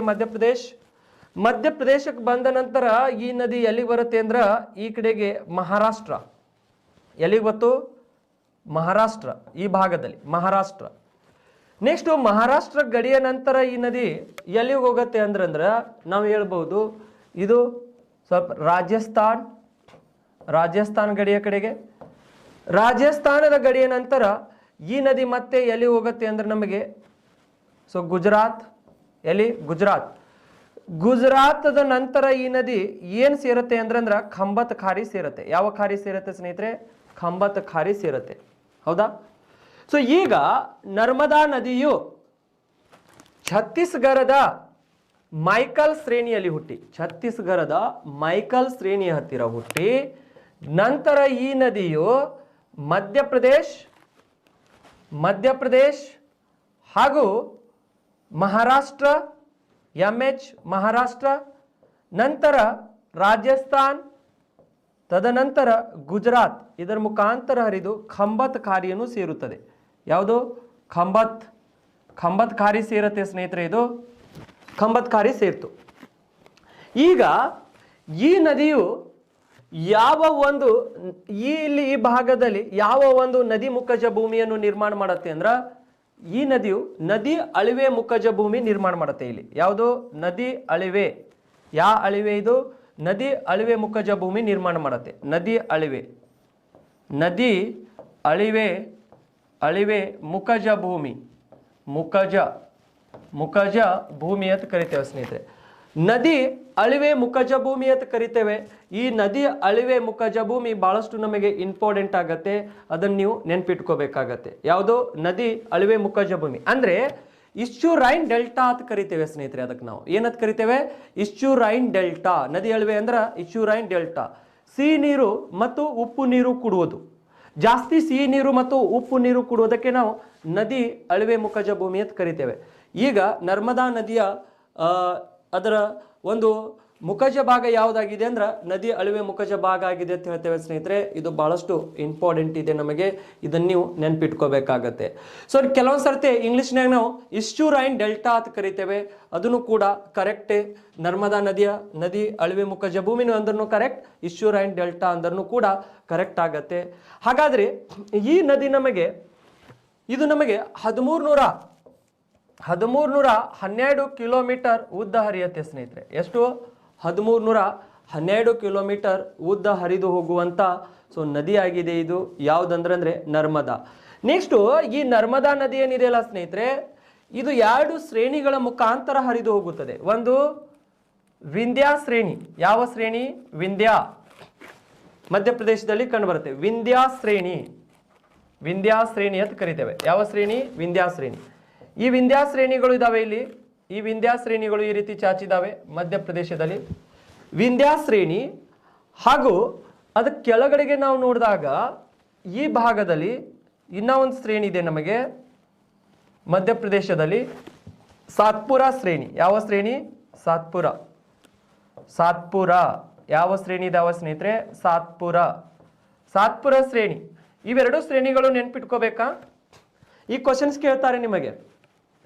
ನರ್ಮದಾ ನದಿಯು ಯಾವ 2 ಶ್ರೇಣಿಗಳ ಮುಖಾಂತರ ಹರಿತಾ ಇದೆ ಅಂತ ಕೇಳಿದಾಗ ವಿಂಧ್ಯ ಮತ್ತು ಸಾತ್ಪುರ ಶ್ರೇಣಿಗಳ ಮುಖಾಂತರ ನರ್ಮದಾ ನದಿ ಹರಿಯುತ್ತದೆ ಅಂತ ನೀವು ಹೇಳಬೇಕಾಗತ್ತೆ. ಹೌದಾ? ಈಗ ವಿಂಧ್ಯ ಮತ್ತು ಸಾತ್ಪುರ ಶ್ರೇಣಿಗಳ ನಡುವೆ ಈ ನರ್ಮದಾ ನದಿ ಹರಿದು ಹೋಗುತ್ತದೆ. ಎಷ್ಟು ಕಿಲೋಮೀಟರ್? 1312 ಕಿಲೋಮೀಟರ್ ಹರಿದು ಹೋಗುತ್ತದೆ ಸ್ನೇಹಿತರೆ. ಸೊ ಇದು ನಮಗೆ ಇಂಪಾರ್ಟೆಂಟ್ ಇದೆ ಇಲ್ಲಿ. ನೆಕ್ಸ್ಟು ಈ ನರ್ಮದಾ ನದಿ ಏನಂದ್ರೆ ನಮಗೆ ಈ ಮಧ್ಯಪ್ರದೇಶದ ಹತ್ತಿರನೇ ಒಂದು ಜಲಪಾತವನ್ನು ನಿರ್ಮಾಣ ಮಾಡುತ್ತೆ. ಯಾವ ಜಲಪಾತ ಅಂದ್ರ ಸೊ ಈ ನದಿಯ ಒಂದು ಜಲಪಾತ ಇದೆ ಸ್ನೇಹಿತರೆ. ಆ ಜಲಪಾತಕ್ಕೆ ನಾವು ಧುವಂದಾರ್ ಜಲಪಾತ ಅಂತ ಕರಿತೇವೆ. ಧೂ ಅಂತ ಬರೀರಿ. ಧುವಂದಾರ್. ಹೌದಾ? ಧುವಂದಾರ್ ಜಲಪಾತ. ನಿಮಗೆ ಕ್ವಶನ್ಸ್ ಕೇಳ್ತಾರೆ. ಧುವಂದಾರ್ ಜಲಪಾತ ಯಾವ ನದಿಯಿಂದ ನಿರ್ಮಿತವಾಗಿರುತ್ತದೆ ಅಂತ ಕೇಳ್ತಾರೆ.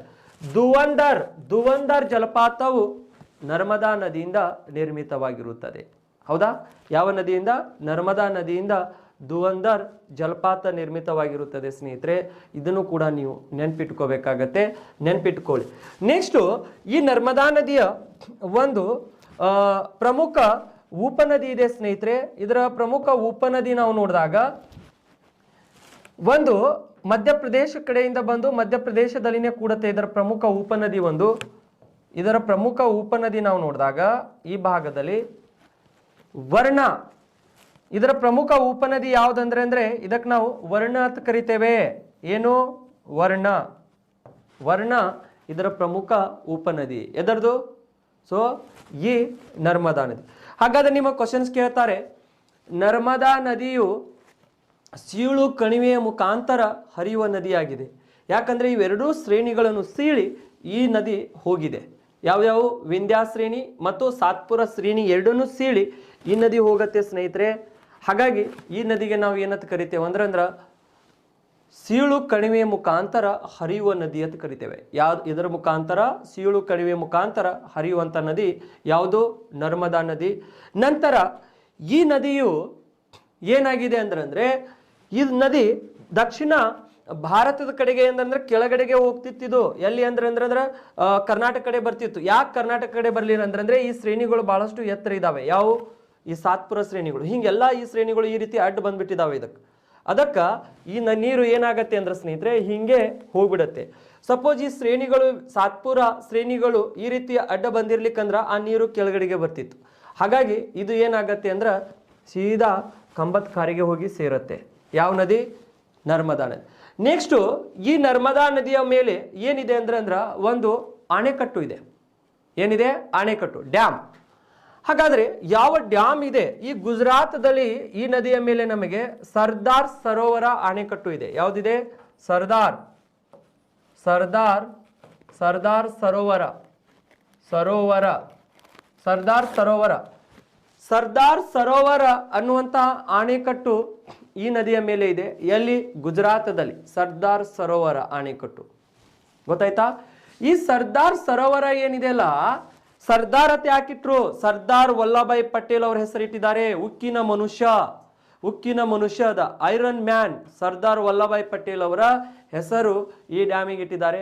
ಹಾಗಾಗಿ ಸರ್ದಾರ್ ವಲ್ಲಭಾಯ್ ಪಟೇಲ್ ಅದಕ್ಕೆ ಕರಿತೇವೆ ಸ್ನೇಹಿತರೆ. ಸರ್ದಾರ್ ವಲ್ಲಭಾಯ್ ಪಟೇಲ್ ಅಣೆಕಟ್ಟು ಅಥವಾ ಸರ್ದಾರ್ ಸರೋವರ ಅಣೆಕಟ್ಟು ಅಂತ ಕರಿತೇವೆ. ಗುಜರಾತದಲ್ಲಿ ಇದೆ. ಸೊ ಯಾವ ನದಿಯ ಮೇಲೆ ಇದೆ? ನರ್ಮದಾ ನದಿಯ ಮೇಲೆ ಇದೆ.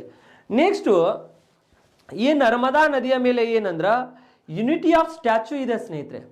ಈ ನದಿಯ ದಡದಲ್ಲಿ ಯುನಿಟಿ ಆಫ್ ಸ್ಟ್ಯಾಚ್ಯೂ, ಏಕತೆಯ ಪ್ರತಿಮೆ ಇದೆ ಈ ನದಿಯ ದಡದಲ್ಲಿ. ಎಲ್ಲಿ? ಗುಜರಾತದಲ್ಲಿ ಈ ನದಿಯ ದಡದಲ್ಲಿ ಏಕತೆಯ ಪ್ರತಿಮೆ ಇದೆ, ಯುನಿಟಿ ಆಫ್ ಸ್ಟ್ಯಾಚ್ಯೂ ಇದೆ. ಯಾರ್ದಿದೆ? ಸರ್ದಾರ್ ವಲ್ಲಭಾಯ್ ಪಟೇಲ್ ಅವ್ರದ್ದಿದೆ. ಯಾರ್ದಿದೆ? ಸರ್ದಾರ್ ವಲ್ಲಭಾಯ್ ಪಟೇಲ್ ಅವರದೇ ಏಕತೆಯ ಯುನಿಟಿ ಇದೆ. ದ ಯುನಿಟಿ ಅದಕ್ಕೆ ನಾವು ಏನಂದ್ರೆ ಸೊ ಒಂದು ಯುನಿಟಿ ಸಂಬಂಧ ಅಂದ್ರೆ ಆ ಮನುಷ್ಯ ಏಕತೆಕ್ಕಾಗಿ ಬಹಳಷ್ಟು ಹೋರಾಡದಂಥ ಮನುಷ್ಯ ಸರ್ದಾರ್ ವಲ್ಲಭಾಯ್ ಪಟೇಲ್. ಯಾಕಂದ್ರೆ ಸೊ ಭಾರತ ದೇಶ ಎಲ್ಲಿಕಂದ್ರೆ ಒಡೆದು ಚಿದ್ರ ಆಗಿ ಹೋಗ್ತಿತ್ತು ಸರ್ದಾರ್ ವಲ್ಲಭಾಯ್ ಪಟೇಲ್. ಎಲ್ಲಿಕಂದ್ರೆ ಆ ಮನುಷ್ಯ ಏನಂದ್ರೆ ಭಾರತವನ್ನು ಒಗ್ಗೂಡಿಸುವಲ್ಲಿ ಬಹಳಷ್ಟು ತನ್ನ ಪಾತ್ರ ಇದೆ. ಹಾಗಾಗಿ unity of statue Sardar Vallabhbhai Patel ಅವ್ರದ್ದು ಏಕತೆಯ ಪ್ರತಿಮೆ ಈ ನದಿಯ ದಡದಲ್ಲಿ ಇದೆ. ಎಲ್ಲಿದೆ ಅಂದ್ರೆ ಗುಜರಾತದ ಹತ್ತಿರ ಇದೆ. ಸೊ ಇಷ್ಟು ಈ ನದಿ ಏನಿದೆ ಅಲ್ಲ ನಮಗೆ ಬಹಳಷ್ಟು ಇಂಪಾರ್ಟೆಂಟ್ ಆಗತ್ತೆ. ಈ ಡ್ಯಾಮ್ ಕಟ್ಟುವಾಗ ಸ್ನೇಹಿತರೆ ಸರ್ದಾರ್ ಸರೋವರ ಡ್ಯಾಮ್ ಕಟ್ಟುವಾಗ ಇಲ್ಲಿ ಬಹಳಷ್ಟು ಅಪೋಸ್ ಮಾಡಿದ್ರು ಪರಿಸರವಾದಿಗಳು. ಮೇಧಾ ಪಾಟ್ಕರ್ ಮತ್ತು ಬಾಬಾ ಆಮ್ಟೆ. ಮೇಧಾ ಪಾಟ್ಕರ್ ಮತ್ತು ಬಾಬಾ ಆಮ್ಟೆ ಅವರು ಇಷ್ಟು ವಿರೋಧ ಮಾಡ್ತಾರಂದ್ರೆ ಯಾಕಂದ್ರೆ ಅವರು ಪರಿಸರವಾದಿಗಳು. ಪರಿಸರವನ್ನು ಸಂರಕ್ಷಣೆ ಮಾಡುವುದು ಅವ್ರ ಉದ್ದೇಶ. ಯಾಕಂದ್ರೆ ಅವ್ರದ್ದು ಇಬ್ಬರದೇ ಉದ್ದೇಶ ಅಲ್ಲ, ಪ್ರತಿಯೊಬ್ಬರದ್ದು ಕೂಡ ಏನಂದ್ರೆ ಫಂಡಮೆಂಟಲ್ ಡ್ಯೂಟೀಸ್ ಇರ್ತಾವೆ, ಮೂಲಭೂತ ಕರ್ತವ್ಯಗಳು ನಮ್ಮ ಪರಿಸರವನ್ನು ಸಂರಕ್ಷಣೆ ಮಾಡುವಂಥದ್ದು. ಹೌದಾ? ಈಗ ಮೇಧಾ ಪಾಟ್ಕರ್ ಮತ್ತು ಬಾಬಾ ಆಮ್ಟೆ ಅವರು ಈ ಡ್ಯಾಮ್ ಕಟ್ಟಬೇಡ್ರು ಅಂತ ಹೇಳ್ತಾರೆ, ಆದ್ರೂ ಕೂಡ ಕಟ್ತಾರೆ. ಯಾಕಂದ್ರೆ ಈ ಡ್ಯಾಮ್ ಕಟ್ಬಿಟ್ರ ಅಂದ್ರ ಇಲ್ಲಿ ಇರುವಂತ ಅರಣ್ಯ ಏನಾಗತ್ತೆ? ಡ್ಯಾಮಿನ ನೀರು ನಿತ್ತು ಎತ್ತರವಾದಂತ ಡ್ಯಾಮ್ ಕಟ್ಟಿಬಿಡ್ತಾರೆ. ಹಿಂದೆಲ್ಲ ನೀರು ನಿಂತು ಬಿಡ್ತೈತಿ. ಅಲ್ಲಿರುವಂತ ಪರಿಸರ ನಶಿಸಿ ಹೋಗ್ಬಿಡುತ್ತೆ ಸ್ನೇಹಿತರೆ. ಅಲ್ಲಿರುವಂತ ಜೀವಿಗಳು ನಶಿಸಿ ಹೋಗ್ಬಿಡ್ತಾವೆ. ಹಾಗಾಗಿ ಸೊ ಬಾಬಾ ಆಮ್ಟೆ ಮತ್ತು ಮೇಧಾ ಪಾಟ್ಕರ್ ಅವರು ಬಹಳಷ್ಟು ಅಪೋಸ್ ಮಾಡ್ತಾರೆ ಈ ಡ್ಯಾಮಿಗೆ ಕಟ್ಟಲಿಕ್ಕೆ, ಆದ್ರೂ ಕೂಡ ಈ ಡ್ಯಾಮ್ ಕಟ್ತಾರೆ. ಹೌದಾ? ಸೊ ಅದಕ್ಕೆ ನಿಮಗೆ ಗೊತ್ತಿರಲಿ ಯಾರು ಅಪೋಸ್ ಮಾಡಿದ್ರು. ಸೊ ನಾವು ಯಾವ ನದಿ ನೋಡಿದ್ದೇವೆ? ನರ್ಮದಾ ನದಿ ನೋಡಿದ್ದೇವೆ ಸ್ನೇಹಿತರೆ. ಇಲ್ಲಿ ನರ್ಮದಾ ನದಿ ನೀವು ಇಷ್ಟೇ ನೆನ್ಪಿಟ್ಕೋಬೇಕಾಗಿದೆ. ನರ್ಮದಾ ನದಿಯು ಛತ್ತೀಸ್ಗಢದ ಹತ್ತಿರ ಮೈಕಲ್ ಶ್ರೇಣಿಯಲ್ಲಿ ಹುಟ್ಟಿ ನಂತರ ಈ ನದಿಯು ಮಧ್ಯಪ್ರದೇಶ್, ಮಹಾರಾಷ್ಟ್ರ, ಗುಜರಾತ್ ಮತ್ತು ಮಹಾರಾಷ್ಟ್ರ ಆದಮೇಲೆ ರಾಜಸ್ಥಾನ ಆದಮೇಲೆ ಗುಜರಾತ್, ಇದರ ಮುಖಾಂತರ ಹರಿದು ಖಂಬತ್ ಖಾರಿಯನ್ನು ಸೇರುತ್ತದೆ. ಈ ನದಿಯು 1312 ಕಿಲೋಮೀಟರ್ ಉದ್ದ ಹರಿಯುತ್ತದೆ. ಹಾಗಾದ್ರೆ ಈ ನದಿಯು ಮಧ್ಯಪ್ರದೇಶದಲ್ಲಿ ವಿಂಧ್ಯ ಮತ್ತು ಸಾತ್ಪುರ ಶ್ರೇಣಿಗಳ ನಡುವೆ ಹರಿದು ಹೋಗುತ್ತದೆ. ಆದ್ದರಿಂದ ಈ ನದಿಗೆ ನಾವು ಸೀಳು ಕಣಿವೆಯಲ್ಲಿ ಹರಿಯುವಂತ ನದಿ ಅಂತ ಕರಿತೇವೆ ಸ್ನೇಹಿತರೆ. ಯಾವ ಕಣಿವೆಯಲ್ಲಿ? ಸೀಳು ಕಣಿವೆಯಲ್ಲಿ ಹರಿಯುವಂತ ನದಿ ಅಂತ ಕರಿತೇವೆ. ನೆಕ್ಸ್ಟ್ ಈ ನದಿ ಏನು ಹೊಂದಿದೆ ಅಂದ್ರೆ ಒಂದು ಉಪನದಿ ಇದೆ. ವರ್ಣ ಅನ್ನುವಂತ ಈ ನದಿಯ ಉಪನದಿ ಇದೆ, ಮಧ್ಯಪ್ರದೇಶದಲ್ಲಿ ಕಂಡು ಬರುತ್ತೆ. ನೆಕ್ಸ್ಟ್ ಈ ನದಿಯ ಮೇಲೆ ಒಂದು ಜಲಪಾತ ಇದೆ ಸ್ನೇಹಿತರೆ, ಧುವಂಧರ್ ಜಲಪಾತ. ಯಾವ ಜಲಪಾತ? ಧುವಂಧರ್. ಇವೆಲ್ಲ KS ಪ್ರಿಲಿಮ್ಸ್ ದಲ್ಲಿ, ಮೊನ್ನೆ FDA ಎಕ್ಸಾಮ್ದಲ್ಲಿ, ಸಿವಿಲ್ PSI ದಲ್ಲಿನೂ ಕ್ವಶನ್ಸ್ ಆಗಿದ್ದಾವೆ. ಹೌದಾ? ಧುವಂಧರ್ ಜಲಪಾತ ಇದೆ ಈ ನದಿಯ ಮೇಲೆ. ನೆಕ್ಸ್ಟ್ ಈ ನದಿಯ ಮೇಲೆ ಸರ್ದಾರ್ ಸರೋವರ ಅಣೆಕಟ್ಟು ಇದೆ. ಯಾವುದು? ಸರ್ದಾರ್ ಸರೋವರ ಅಣೆಕಟ್ಟು ಇದೆ. ಎಲ್ಲಿ? ಗುಜರಾತದಲ್ಲಿ. ನೆಕ್ಸ್ಟ್ ಈ ನದಿಯ ಮೇಲೆ ಯೂನಿಟಿ ಆಫ್ ಸ್ಟ್ಯಾಚ್ಯೂ, ಏಕತೆಯ ಪ್ರತಿಮೆ ಇದೆ. ಯಾರ್ದು? ಸರ್ದಾರ್ ವಲ್ಲಭಾಯ್ ಪಟೇಲ್ದು. ಹಾಗಾಗಿ ಈ ನದಿ ಏನಾಗಿದೆ ಅಂದ್ರೆ ನಮಗೆ ಪಶ್ಚಿಮಕ್ಕೆ ಹರಿಯುವಂತ ನದಿ, ಪ್ರಮುಖ ನದಿ ಇದು. ಯಾವುದು? ನರ್ಮದಾ ನದಿ. ನೆಕ್ಸ್ಟ್ ಇದು ಎಲ್ಲಿ ಹೋಗಿ ಕೂಡಿದೆ ಅಂದ್ರೆ ಖಂಬತ್ ಖಾರಿಗೆ ಹೋಗಿ ಸೇರಿದೆ ಅಂತ ಹೇಳಿದ್ದೇವೆ. ಇದು ಇಲ್ಲಿ ಸೇರುವುದಕ್ಕೆ ಇದರ ಮುಖಜ ಭಾಗಕ್ಕೆ ನಾವು ಏನಂತ ಕರಿತೇವೆ ಅಂದ್ರ ನದಿ ಅಳುವೆ ಮುಖಜ ಭೂಮಿ ಅಂತ ಕರಿತೇವೆ. ಯಾವುದು? ನದಿ ಅಳುವೆ ಮುಖಜ ಭೂಮಿ ಅಂತ ಕರಿತೇವೆ ಸ್ನೇಹಿತರೆ. ಹಾಗಾಗಿ ಈ ನದಿ ನಮಗೆ ಇಂಪಾರ್ಟೆಂಟ್ ಆಗತ್ತೆ. ಈಗ ಈ ನದಿಯು ದಕ್ಕನ ಪ್ರಸ್ಥಭೂಮಿಯಲ್ಲಿ ಪಶ್ಚಿಮಕ್ಕೆ ಹರಿಯುವಂತ ಇದು ಪ್ರಮುಖ ನದಿಯಾಗಿದೆ. ಇಷ್ಟೆಲ್ಲ ಈ ನರ್ಮದಾ ನದಿ ಏನಿದೆಯಲ್ಲ ಸ್ನೇಹಿತರೆ, ಯಾವುದು? ನರ್ಮದಾ ನದಿಯನ್ನು ನಾವು ಡಿಸ್ಕಷನ್ ಮಾಡಿದ್ದೇವಲ್ಲ, ಇದರ ಬಗ್ಗೆ ನಿಮಗೆ ಗೊತ್ತಿರಲಿ ಇಷ್ಟು ಇನ್ಫಾರ್ಮೇಶನ್, ಇದು ಬಹಳಷ್ಟು ಇಂಪಾರ್ಟೆಂಟ್ ಆಗತ್ತೆ. ನೀವು ಬೇಕಾದರೆ KS ಪ್ರಿಲಿಮ್ಸ್ದಲ್ಲಿ KS ಏನಿದೆಯಲ್ಲ, KS ಈಗ ನೋಡ್ರಿ, KS ಕರ್ನಾಟಕ ಅಡ್ಮಿನಿಸ್ಟ್ರೇಟಿವ್ ಸರ್ವಿಸ್, ಅದರೊಳಗೆ ನೋಡ್ರಿ KS ದಲ್ಲಿ ಯಾವ ರೀತಿ ಕೇಳಿದ್ದಾರೆ, PSI ದಲ್ಲಿ ಯಾವ ರೀತಿ ಕೇಳಿದ್ದಾರೆ, FDA ಮೇಲೆ ಯಾವ ರೀತಿ ಕ್ವಶನ್ಸ್ ಕೇಳಿದ್ದಾರೆ, ಈ ನದಿಯ ಬಗ್ಗೆ ಒಂದು ಸ್ವಲ್ಪ ಅಬ್ಸರ್ವೇಷನ್ ಮಾಡಿ. ಬಹಳ ಸರ್ತಿ ಕ್ವಶನ್ಸ್ ಕೇಳಿದ್ದಾರೆ ಸ್ನೇಹಿತರೆ. ಯಾಕಂದ್ರೆ ಇದು ಪಶ್ಚಿಮಕ್ಕೆ ಹರಿಯುವಂಥ ಪ್ರಮುಖ ನದಿ ಆಗಿರುತ್ತೆ. ಸೊ ಇಷ್ಟು ಈ ನದಿಯ ಬಗ್ಗೆ ನಾವು ಹೇಳಿದ್ದೇವೆ. ನೆಕ್ಸ್ಟ್ ಕ್ಲಾಸ್ನಲ್ಲಿ ನಾವು ಮತ್ತೆ ಡಿಸ್ಕಷನ್ ಮಾಡೋಣ. ನೆಕ್ಸ್ಟು ಮತ್ತೆ ಬಹಳಷ್ಟು ನದಿಗಳು ಬರ್ತಾವೆ, ಪಶ್ಚಿಮಕ್ಕೆ ಹರಿಯುವಂಥ ನದಿಗಳು, ಅಲ್ಲಿ ಹೋಗಿ ನಾವು ಡಿಸ್ಕಷನ್ ಮಾಡೋಣ. ಸೊ ಈಗ ಆಲ್ರೆಡಿ ನಾನು ನಿಮಗೆ ನಮ್ಮ ಟೆಲಿಗ್ರಾಮ್ ಚಾನಲನ್ನು ನಾನು ಕೊಟ್ಟಿದ್ದೀನಿ. ಅದರ ಜೊತೆಗೆ ಮತ್ತೆ ಮುಂದಿನ ಕ್ಲಾಸ್ನಲ್ಲಿ ನಾವು ಡಿಸ್ಕಷನ್ ಮಾಡೋಣ. Have a nice day. Bye. Again tomorrow will meet.